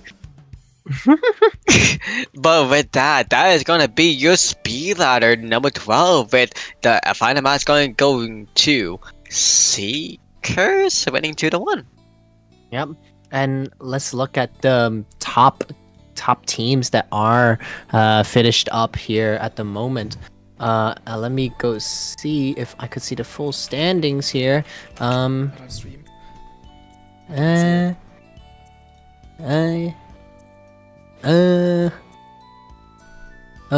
on. Oops. Hold on. I lost the bracket. It isn't loading up for me, Dorian. So, bracket standings is dead. There's no standing does not exist. Standing does not exist. But okay. So yeah. It's gonna be that's gonna be your speed ladder, like you said. Seekers is gonna take the last game match here. That's gonna be on stream. But do tune in later at 7 p.m. Eastern time when Squid Junction is gonna happen. Yeah, and be sure to tune in for the bi-weekly tournament that's gonna happen. Yeah, basically Speedladder is gonna be later tonight at 7 p.m. Other tournaments going on right now. Well, I guess it's gonna be over. We don't really know what other tournaments going on, but yeah, no, honestly, stay for Speedladder. Stay for Squid Junction later tonight at 7 p.m. If you didn't sign up for that, you can sign up for that too. Other than that, yeah, that's really it. First place is gonna be Fruitella, winning 11-0. Second place technically is gonna be Octo Ingers, winning 6-0. Osmosis is gonna be 7-1. Black Lotus is gonna be 7-1. Magnolia is gonna be 7-1, and Cherry Bomb is gonna be 6-1. Yeah, I mean, there's also just some very notable teams that are going to be in this as well, because WD4D won the last low ink, I believe, as well as seeing some teams like Loxier, Raw Project Rat, and Elegant Diamond that's all up here in the top 10, which is going to be very interesting to see how they're going to do in like the future Fluties and Ludi season as well. But that's going to be it for us here, Jorian. Yeah, that will be. Where can the good people find you? Jorian51 on Twitter, Jorian2 on Twitch, and also I'm literally playing also right now, so I need to dip soon. What about you, Lila? You can join me on Twitter, X, whatever it is. It's just Lila VScope now. No more middle name. So, yeah. I'm gonna go take a quick nap after this. This has been a nice speed ladder to watch, seeing some good VScope action. Yeah, and we'll be seeing you soon or whenever we see you again. Yeah, see you guys in Squid Junction. I'm not commentating it, but you guys should watch it. Yeah, I'm totally going to be streaming it. Brownie can take a break now. Brownie's Brownie's Oh first yeah, week. thank you, Brownie too. Don't forget our streamer just today to shout them out. Thank you, Brownie. Finally. Anyway, good Anyways. night, good evening, good afternoon, and have a Goodbye. good day.